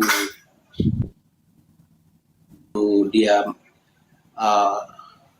hamil Isa, ya, dari versi Islam, apakah dia itu sudah bertunangan, apakah ada tunangan atau tidak? Baik, Pak. Silakan, Pak. Jadi tentang masalah Nabi Isa, tentang Maryam dulu diceritakan dia mengandung gitu ya, tanpa suami. Ya. Kalau cerita Yusuf itu nggak ada pada Al-Quran, nggak disebutkan, nggak disentuh sama sekali gitu. Tapi dijelaskan bahwa Maryam itu dia atas kehendak Tuhan melahirkan seorang anak laki-laki, yang mana anak laki-laki itu akan menjadi utusan Tuhan gitu. Ada ayatnya di dalam Quran surah Maryam. Berkaitan tentang yang Anda sedikit singgung tadi, ya ukhta Harun maka kana abuki imra'a sau'i wa makanat ummuki baghiya. Hai perempuan saudaranya Harun, kan gitu. Itu menandakan kayak gini, Pak. Ya, orang di zaman dulu, orang-orang Yahudi menisbatkan nasabnya itu kepada orang yang lebih alim dari pendahulunya. Itu kebiasaan Yahudi. Jadi nggak perlu heran kalaunya ada tulisan Maryam saudara Harun. Padahal kan Maryam hidup di zaman Yesus, sedangkan saudara Harun itu kan kata saudara Harun di zamannya Nabi Musa. Kan kayak gitu. Berapa tahun tuh jaraknya? Yang dimaksud saudara Harun artinya mereka masih satu keturunan garis dari Bani Israel gitu. Itu yang dimaksud. Bukankah para nabi terdahulu atau orang-orang terdahulu dari Yahudi itu menisbatkan orang yang soleh dari nasab mereka? Contoh di kitab Bapak juga ada Matius 1 pasal 1. Inilah silsilah Yesus Kristus, anak Daud. Kalau kita lihat Yesus dengan Daud enggak sejaman. Tapi kenapa Yesus disebut anak Daud? Karena dia mempunyai garis keturunan atau nasab dari Bani Israel, yaitu Daud. Kan kayak gitu. Nah, itulah yang dimaksud oleh Al-Quran. Ya ukhta Harun, saudara perempuan Harun, yang dimaksud adalah dia berkebangsaan dari suku Israel. Jadi kayak gitu. Sebenarnya nggak masalah di situ, Pak. Nggak masalah. Di hadisnya pun Nabi kami menjelaskan seperti itu. Orang-orang dulu zaman dahulu Yahudi itu akan menisbatkan nasabnya kepada orang-orang yang soleh dari pendahulunya. Gitu. Ya, jadi intinya yang saya mau tanya, berarti Maryam dan Maria itu dua pribadi yang berbeda atau sama dalam konteks Maryam? Kalau Maryam dengan Miriam beda. Oh, beda. Jadi yang kan tadi penjelasan Pak Yusuf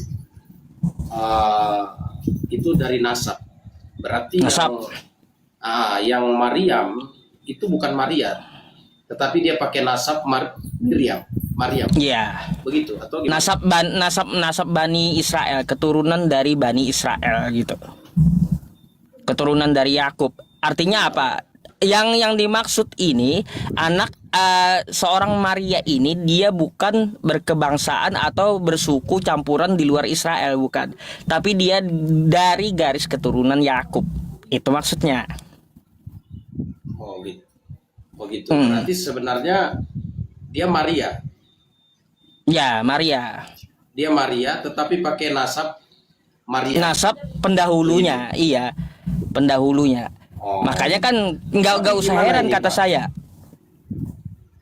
Contoh seperti Gimana di ini? kitab Anda Kalau tuh. Ini kan Hmm?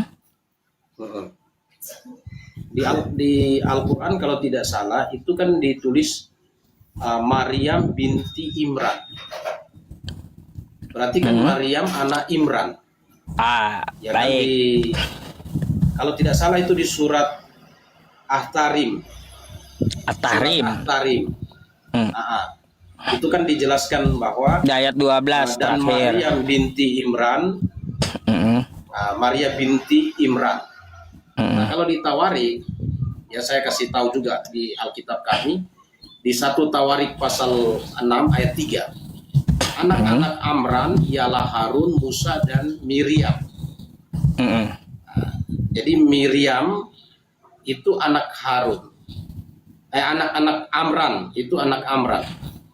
Nah itu jadi berarti yang diceritakan Maryam dari versi Al-Quran itu bukan Maryam pribadinya, tetapi masabnya, begitu. Nasabnya, iya. Nasabnya. Nasab dari Bani Israel gitu. Iya. Kadang kan Tapi hanya kalau satu ada- kejadian. Satu Tapi kejadian. kalau ada kata binti itu bagaimana? Kalau dalam Islam binti itu anak atau nasab? Boleh Pak, kalau saya kan nama orang tua saya Muhammad Hatta ya kayak gitu ya. Kalau nanti ada orang menyebut saya Yusuf bin Mubarak, orang alim pendahulu dari saya, dari garis keturunan nasab saya gitu.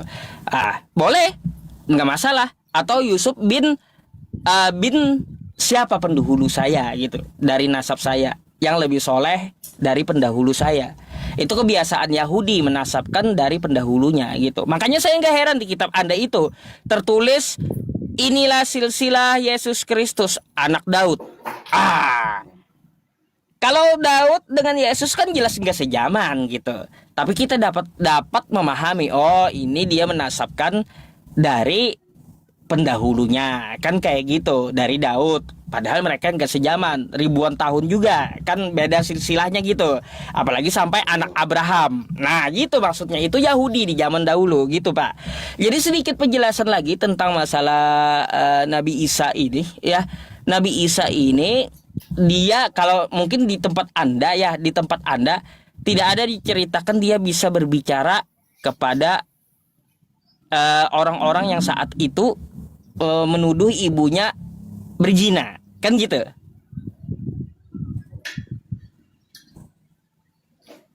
Nggak ada ya? Tidak ada. Kalau di Al-Quran ada diceritakan Pak Asyarat ilaih qalu kaifa nukallimu man kana fil mahdi sabiyya. Lihat nih anak nih ya, anak nih yang ngomong. Lalu Nabi Isa yang kecil dalam gendongan tadi ngomong, qala inni abdullah, sesungguhnya aku ini hamba Allah, atani alkitaba, dia memberiku kitab Injil, wa ja'alani nabiyya, dan menjadikan aku seorang nabi. Itu pembelaan Nabi Isa terhadap ibunya yang dituduh berzina gitu. Nah, jadi Maryam itu kami anggap adalah orang yang betul gitu. Dia adalah hamba Tuhan yang betul, bukan seorang pezina, bukan keturunan dari pezina. Apalagi kan sampai ya disebut garis keturunan dari zina, bukan. Oke, jadi yang berikut gini. Ini kita diskusi Pak ya. Jadi Ya. kalau di Kristen penceritaan dari kitab Injil, Matius, Markus, Lukas, Yohanes, itu kan mereka saksi peristiwa. Artinya mereka saksi peristiwa, bahkan itu rasul-rasul yang hidup sejaman dengan kehadiran Yesus Kristus. Jadi mereka saksi mata, mereka saksi peristiwa. Nah, apakah di dalam versi Isa Quran itu yang menceritakan ini apakah ada saksi mata atau saksi peristiwanya? Ini kita diskusi, maksudnya supaya saya bisa tahu lebih jauh. Yang tadi saya ada tangkap perbedaan selama ini seperti Maryam binti Imran, ternyata itu bukan orangnya tetapi nasabnya dalam versi Islam. Ini saya tangkap ya. Makanya saya mau tahu apakah penceritaan Isa dalam versi Islam itu diceritakan oleh saksi mata atau itu cerita yang diterima dari turun-temurun. Baik. Jadi itu murni pewahyuan, Pak. Murni pewahyuan. Kalau kita menanyakan siapa menjadi saksi pewahyuan ketika Tuhan menciptakan langit dan bumi, siapa ya saksi pencipta langit dan bumi? Kan kayak gitu jadinya pertanyaannya. Nggak ada kan orang yang bisa lihat saksi, siapa yang menyaksikan ketika langit dan bumi diciptakan? Nggak ada manusia yang lihat kan. Tapi bumi dan langitnya tetap ada juga, jadi kan kayak gitu. Nah kalau murni pewahyuan nggak bisa kita jadikan sebagai apa? Sebagai bahan untuk membantah, nggak bisa. Kalau pewahyuan ya kita nggak perlu pertanyakan saksinya siapa gitu. Karena apa? Banyak wahyu yang tidak bisa kita saksikan ya kejadiannya, contoh seperti langit dan bumi. Itu kan pewahyuan. Allah menciptakan langit dan bumi. Kalau kita tanya ini wahyu, siapa saksinya? Nggak ada, kan gitu. Di situ. Jadi kalau untuk masalah yang seperti itu, Al-Quran itu adalah kitab verifikasi. Apakah betul gitu di zaman dulu Nabi Isa itu dilahirkan, bagaimana kehidupannya secara cuplikan, Mbak, bukan seperti biografi atau biodata satu buku kayak gitu, enggak, tapi hanya sebuah cuplikan. Jadi kalau Anda ingin mengetahui apakah yang sama dalam Al-Quran, maka itu akan kami akui gitu. Contoh ketika Nabi Isa ya atau Yesus menyerukan kepada Bani Israel, Tuhan itu Esa, kami sepakat karena ada di Al-Quran. Gitu maksudnya. Jadi intinya bahwa yang versi Islam, peristiwa tentang Isa yang diyakini umat Islam itu berdasarkan wahyu. Iya, wahyuan. Nah, tetapi kalau di dalam keyakinan iman Kristen itu peristiwa. Jadi itu peristiwa, suatu kejadian yang terjadi di muka bumi. Maka ketika kita melakukan rekonstruksi peristiwa, maka itu kami punya saksi peristiwa, saksi mata. Artinya ketika kita tanyakan benar enggak itu terjadi, di dalam Kristen ada saksinya. Maka Yohanes dalam 1 Yohanes pasal 1 ayat 1 sampai 3 dia ceritakan bahwa mereka melihat, mereka meraba, mereka menyaksikan.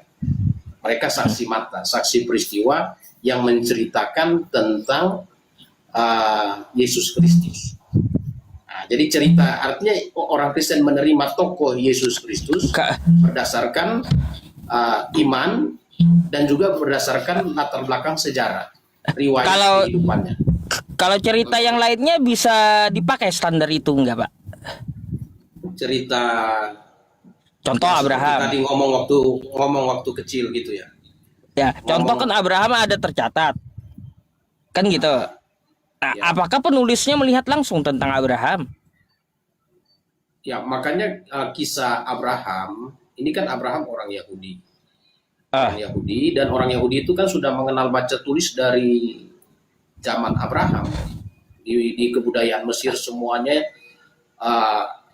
Abraham itu kan bapaknya orang Yahudi lah ya, di atas orang Yahudi Abraham, Ishak, Yakub dan seterusnya. Tapi di masa mereka itu mereka sudah mantap di dalam hal baca tulis. Baik, itu enggak masalah. Yang saya maksud ketika diterakan ke kitab Anda, adakah dari penulis kitab Anda itu melihat langsung kejadian bagaimana hidupnya Abraham?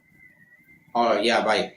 Mengenai Abraham itu, makanya kami bilang itu pengilhaman. Waktu Musa menuliskan itu berdasarkan ilham. Artinya kan kita nggak bisa kita pertanyakan saksinya, kan gitu. Tetapi kan gini, mengenai tokoh Abraham kan, tokoh Abraham ini kan tidak ada istilahnya gini, tokoh Abraham ini baik Kristen maupun Islam sepakat tentang kehadiran dia. Tetapi mengenai Yesus dan Isa ini kan ada perbedaan versi, perbedaan penceritaan. Nah, kalau Kristen menerima kesaksian cerita dari saksi mata, saksi peristiwa. Nah, makanya seperti peristiwa penyaliban. Kalau di versi Islam kan beda. Yang disalib. Oke. Nah, saya mau tanya dulu. Di versi Islam peristiwa tentang Yesus dihadapkan untuk diadili.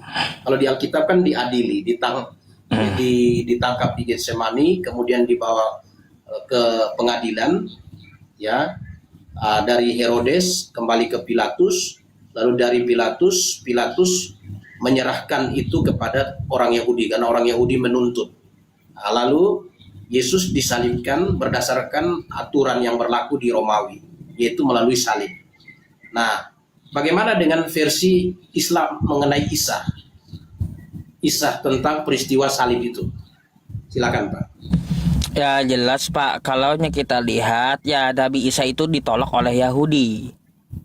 Sampai mereka merencanakan ingin membunuhnya karena ajaran Nabi Isa itu dianggap sesat oleh Yahudi. Quran surah An-Nisa ayat 157, wa qaulihim inna qatalnal masiha Isa bin Maryam Rasulullah wa ma qataluhu wa ma salabuhu walakin syubbiha lahum. Kan kayak gitu. Mereka berkata, orang-orang Yahudi itu, mereka telah menangkap Nabi Isa utusan Allah, anak Maryam utusan Allah. Padahal kata Allah, wa ma qataluhu, mereka tidak membunuhnya, wa ma salabuhu, mereka tidak menyalibnya, walakin syubbiha lahum, tetapi diserupakan atas mereka. Habis itu kemana Nabi Isa? Maka ayat selanjutnya barrafa'ahu Allahu ilai, dia naik ke hadirat Allah, diambil Allah. Jadi kalau kita lihat ya, kalau menurut kitabnya Bapak bahwa Yesus atau Nabi Isa itu dia tersalib, sedangkan menurut Al-Quran dia tidak tersalib, ini pasti ada salah satu yang salah. Betul gak? Gak mungkin benar dua-duanya. Oke. Kan gitu ya. Oke, nah, saya gini sebentar. Saya mau tanya dulu. Ini saya tanya supaya lebih jelas saya klarifikasi gini. Di dalam keterangan Bapak tadi bahwa bukan dia yang ditangkap. Jadi perubahan diri dia atau wujud dia itu terjadi pada waktu peristiwa di mana? Baik. Oke. Di situ kan tidak dirincikan, Pak ya. Tapi kalau kita melihat walakin syubbiha lahum, itu banyak penafsiran. Ada yang menafsirkan ya diserupakan atau digantikan dengan Yudas Iskariot. Ya. Itu kan kalau kita kaji di Bible juga ada mengarah ke situ. Terus ya kalau kita lihat dia waktu Nabi Isa atau Yesus itu diutus ke muka bumi, di dalam kitab Bapa saja dia bisa merubah rupanya sendiri. Wajahnya dia dapat berubah-ubah gitu. Wajah Yesus itu tertera di dalam Markus dan beberapa di dalam Matius. Kan salah satu mukjizatnya dia bisa merubah rupanya sendiri gitu. Terus yang ketiga, apakah ada disebutkan sebuah nama oleh Al-Quran? Diserupakan dengan siapa?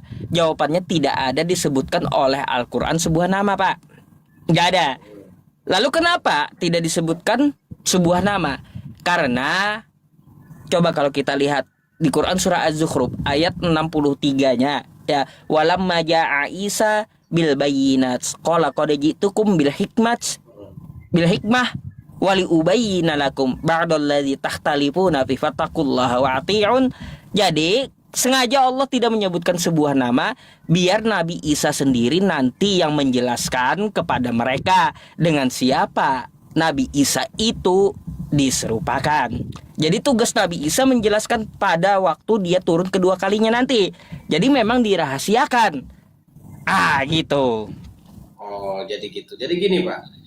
Di dalam sejarah kekristenan itu abad pertama akhir ada ajaran yang seperti diyakini umat Islam, yaitu ajarannya itu Gnostic Docetism. Gnostic Docetism ini percaya bahwa pada waktu Yesus disalib, itu dia tidak disalib karena Yesus itu langsung diangkat, karena Yesus menggunakan tubuh mayat. Nah, ini yang dilawan oleh Rasul Yohanes dalam surat 1, 2, 3 Yohanes. Nah, Oh, jadi dalam ada. agama Kristen- Kalau Nah. pendapat di Islam itu ada, Pak. Pendapat ulama dari Syi'i itu. Cuma kami nggak pakai itu. Lemah pendapat Ya. yang seperti itu. Nah, itu kalau di Kristen itu sudah ada kelompok Kristen yang abad pertama akhir ya, abad pertama itu Gnostic Docetism. Nah, jadi Yesus yang datang itu tidak menggunakan tubuh jasmani, tubuh daging, tapi menggunakan tubuh maya. Maka di surat 2 Yohanes pasal 7 itu, jika seorang tidak mengaku Yesus datang sebagai manusia, maka dia dianggap penyesat. Nah, itu karena itu melawan ajaran Gnostic Docetism. Nah, itu abad pertama akhir setelah masa gereja.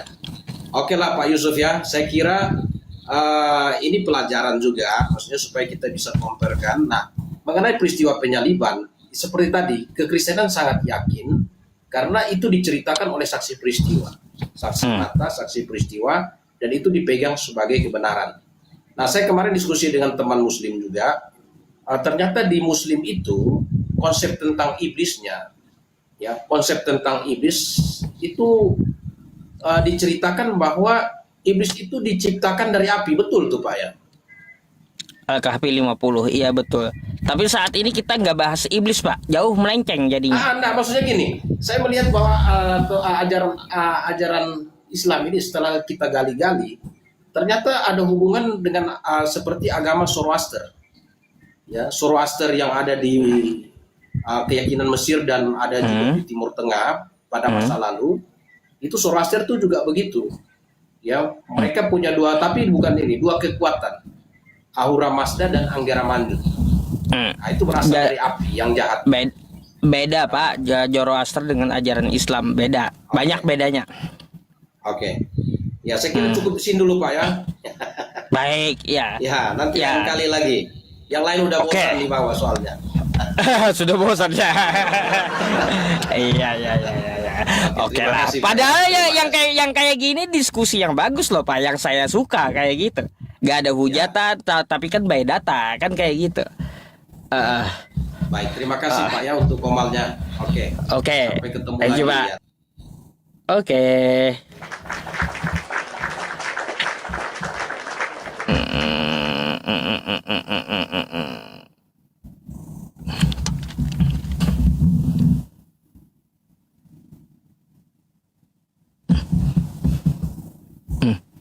Saya pikir Bang Iwan Parera, ternyata bukan. Ada. Sabar ya.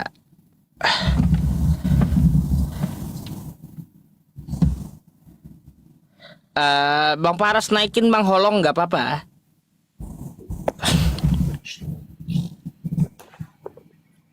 Halo, selamat malam. Halo. Halo, selamat malam Pak. Halo, selamat malam. Ya, waalaikumsalam. Iya Bang, Anda Islam atau Kristen? Kristen Bang. Kristen Pak. Oh Kristen, iya. Oke, Bang Olong, assalamualaikum. Iya, waalaikumsalam warahmatullahi wabarakatuh. Iya Bang Olong, silakan di open cam-nya. Ya, betul Bang.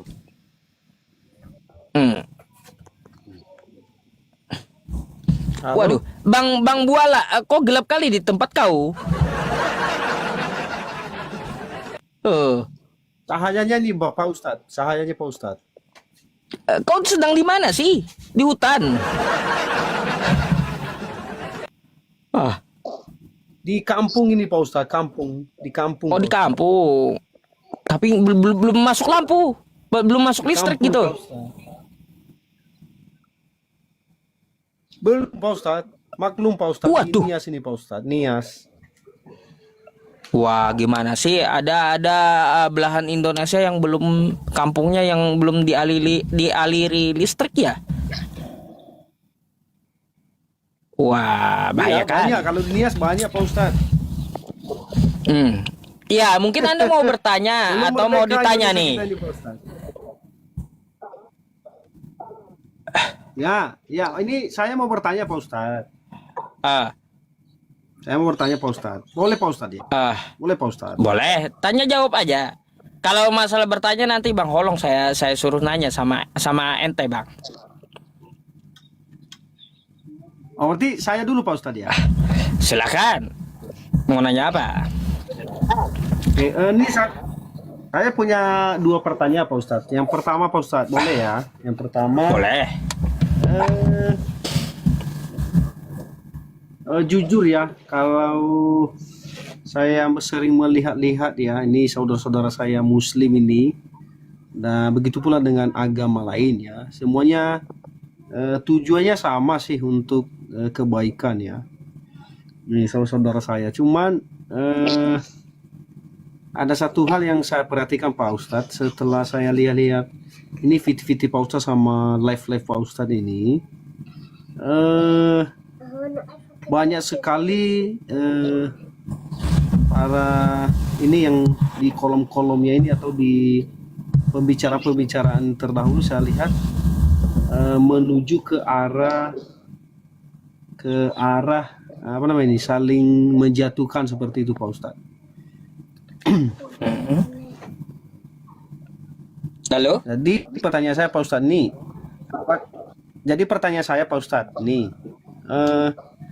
apakah di ajarannya Pak Ustadz itu atau di agamanya Pak Ustadz itu memang mengajarkan hal-hal seperti itu atau bagaimana Pak Ustadz? Baik, saya jawab ya Bang ya.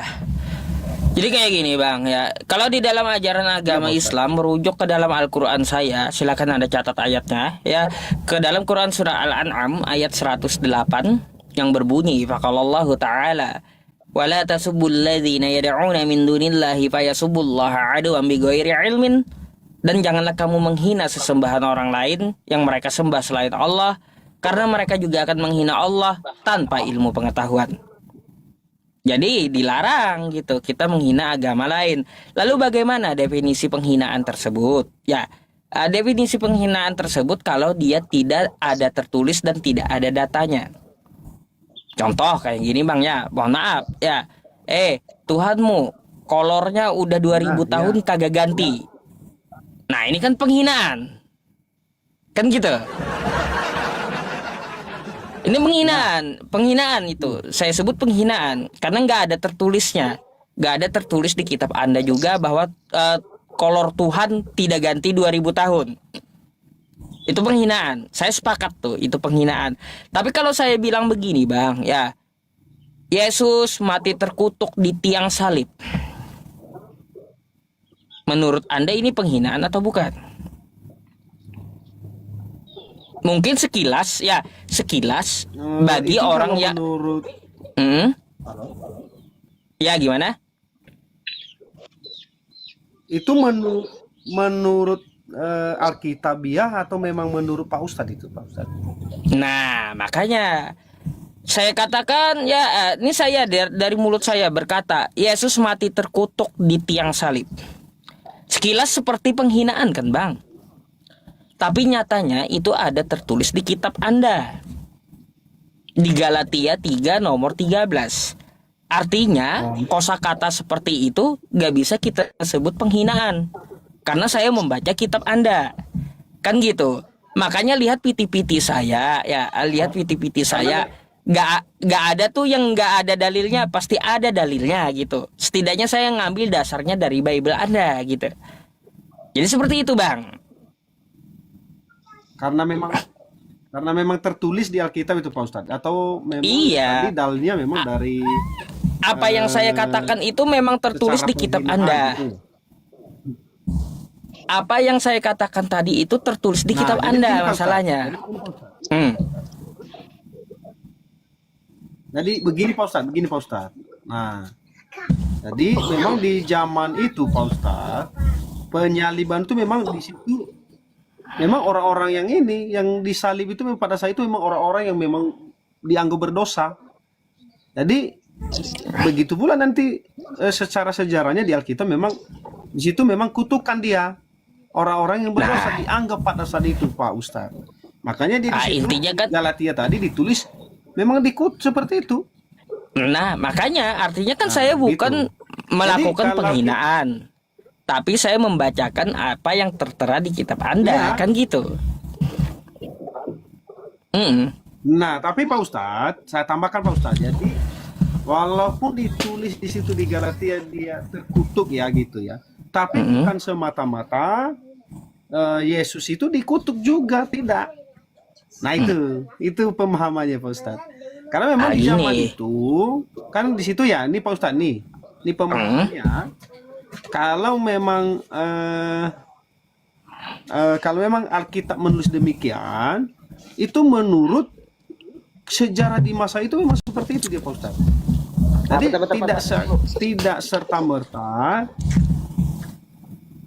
merta apa yang dituliskan Alkitab itu langsung benar-benar dikaitkan dengan tokoh Yesus itu seperti itu. Jadi ada dia Jadi gini Bang, intinya ya, sekarang. Nah ya. Intinya kayak gini Bang, yang saya pesankan ketika kita membacakan gitu ya, membacakan yang tertulis itu bukanlah penghinaan, itu maksud saya gitu. Nah betul Pak Ustadz, betul, sepakat Pak Ustadz. Iya. Nah ini Pak Ustadz clear ya di situ, clear di situ Pak Ustadz. Sekarang yang pertanyaan kedua Pak Ustadz, pertanyaan kedua saya dari ini ya Nias, saya kebetulan dari pulau nih Pak Ustadz, Pulau Nias Barat di ufuk barat Indonesia. Nah di sini Pak Ustadz kami informasikan Pak Ustadz di Nias Barat ini atau di Kepulauan Nias ya.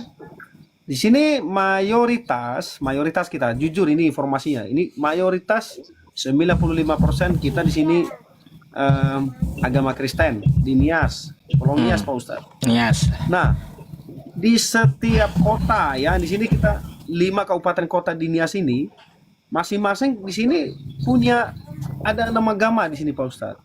Dan di sini paling damai Pak Ustadz di Pulau Nias ini tidak pernah ada kami ganggu ya agama lain. Contoh agama Pak Ustadz lah, Islam, agama Buddha, agama Hindu, dan agama sejenisnya. Pertanyaan saya, nah ini Pak Ustadz nanti dicatat oleh kawan-kawan yang di bawah ini dan semuanya ini dimanapun berada di seluruh Indonesia. Kenapa? Ini Pak Ustadz, kenapa di tempat-tempat mayoritas yang mohon maaf notabene-nya Islam, kenapa lebih banyak ya ini lebih banyak yang mayoritas Islam ini sepertinya membuat hal-hal yang ini contoh nih persekusi dengan agama minoritas seperti itu. Sementara kami di tempat mayoritas di Indonesia, kami tidak pernah mengganggu Pak Ustadz ibadah-ibadah yang minoritas. Bahkan kami jaga di sini Pak Ustadz. Kami tidak mau ribut-ribut, justru kami jaga di sini kedamaian, ketertiban sesama agama. Nah itu pertanyaan saya Pak Ustadz. Kok bisa ya di ajaran Pak Ustadz itu ada istilahnya saling rusuh-rusuh begitulah Pak Ustadz. Demikian Pak Ustadz. Jangan dibilang dari ajaran Bang, jangan dibilang di ajaran, jangan gitu. Dia nggak tahu Bang, nggak tahu dia, makanya dijelaskan. Ya. Jadi gini Bang Buala, Bang Holong sebentar ya Bang Holong ya. Kok bisa, jadi kayak gini. Jadi gini Bang Holong, itu bukan dari ajaran tapi dari oknum. Kalau kita ingin melihat ya, kalau itu dari ajarannya, maka kita lihat ajarannya secara global seluruh dunia. Gitu. Coba Anda lihat ya, tingkat kejahatan atau kriminal paling tinggi itu negara bermayoritas apa? Kristen. Terus produksi ya film porno. Izin Pak Ustadz, saya tadi kan kayak gitu. Pak Ustadz, saya tadi bentar, ruang lingkup Indonesia, Pak. Ya, paham saya. Saya paham. Coba dengarkan dulu. Ya, kalau kita mau menilai dari segi ajaran, kata saya, maka kita akan melihat ke seluruh dunia gitu. Nanti kita akan ke lingkup Indonesia aja. Saya paham itu. Tunggu dulu. Kita lihat dulu secara global gitu. Coba lihat ya pembuatan film porno ya mayoritas beragama apa mereka kan kayak gitu. Tindak kriminal, pemerkosaan kan negara apa yang tingkat kriminalnya tinggi dari kejahatan tersebut. Itu adalah negara-negara yang bermayoritas Kristen, Bang. Itu secara global. Gak bisa kita tuduh bahwa ajaran Kristen ya buruk. Gak bisa kan kayak gitu. Nah sekarang kita ke Indonesia. Coba kalau kita lihat di Indonesia, kata Abang di Nias, ya mungkin di kampung Abang ya damai kayak gitu. Tapi kalau kita lihat di Poso dan di Papua, lain cerita, Bang. Ya. Abang tahu nggak? Dulu Ya. di Andai itu dilarang untuk membangun masjid oleh pihak Kristen. Gimana Pak Ustaz? Terus juga ada dulu Gimana, Pak di Andai, Papua. Andai di Papua, daerah Andai itu umat Islam dilarang membangun masjid. Papua. Nih, saya kasih Abang data ya. Oh, Papua. Bentar. Papua Pak Ustaz.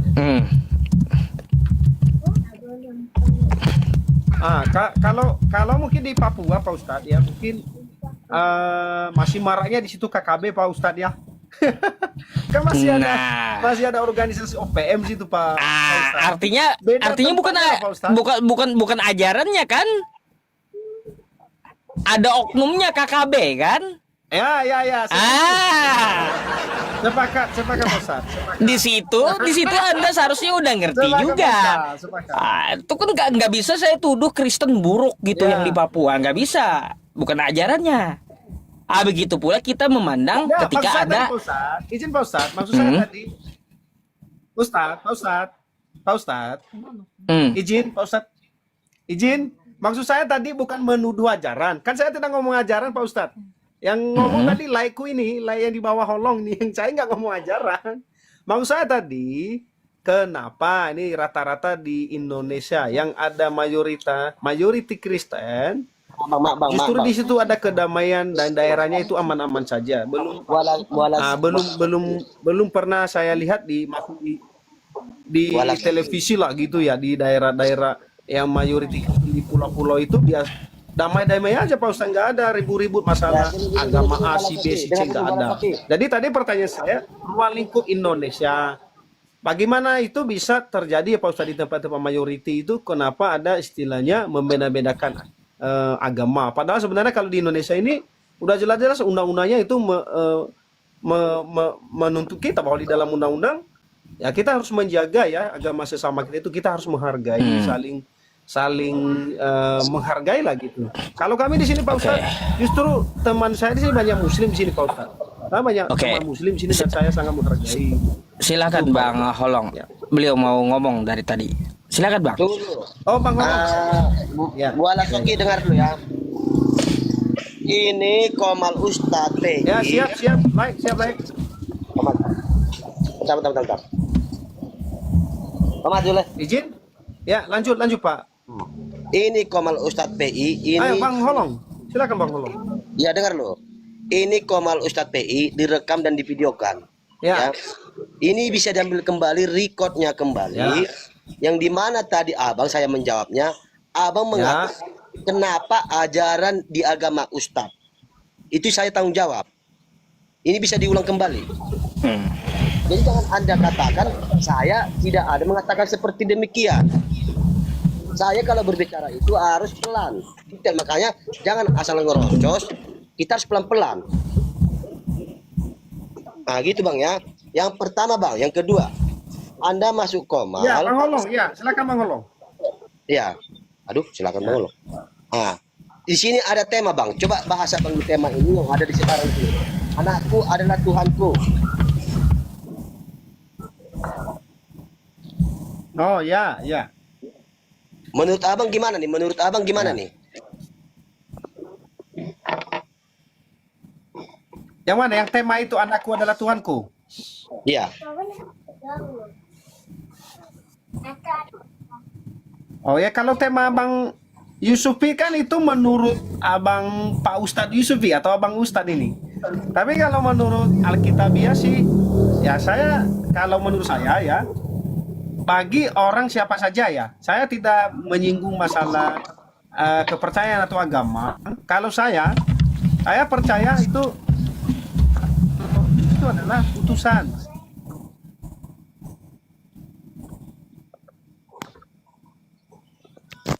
Dia adalah penyelamat. Kalau saya percaya bahwa dia adalah penyelamat saya. Ya terserah orang mau bilang apa. Ya, kalau itu kita sepakat. Karena di dalam kitab pun mulai dari Kejadian sampai Wahyu, dia selalu dikatakan Ya, utusan. kalau Bang, ya. Yesus adalah penyelamat saya, Bang. Ya. Iya, dia adalah Penyelamat, penyelamat ya. saya. Dan Yang dimana umat dikatakan manusia, juru bukan selamat hanya saya, ya. penyelamat umat manusia. Ya, dia juru selamat. Oke ya teman-teman. Nah, oke, lanjutkan dulu sama Ustadz. Nanti kamu turun, aku mau ada omongan sama Ustadz bentar. Lanjut aja Ustadz bentar.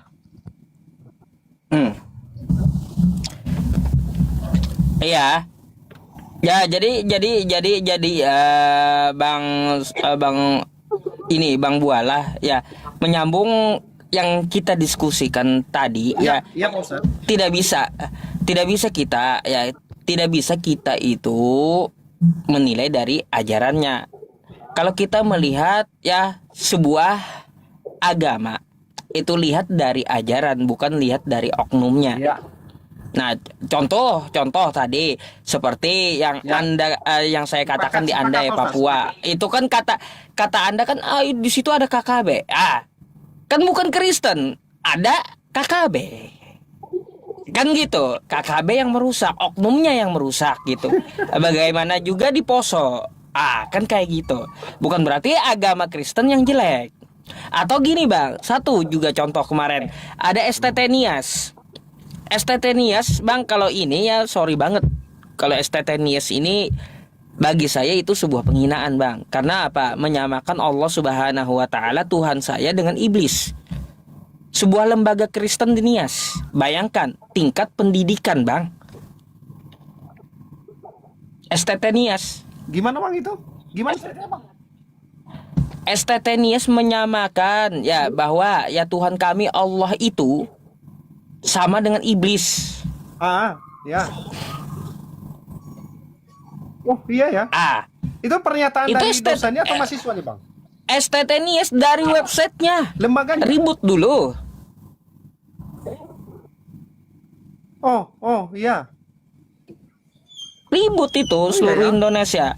Masa sekelas lembaga pendidikan mengajarkan kepada Kristen bahwa Allah itu sama dengan iblis gitu.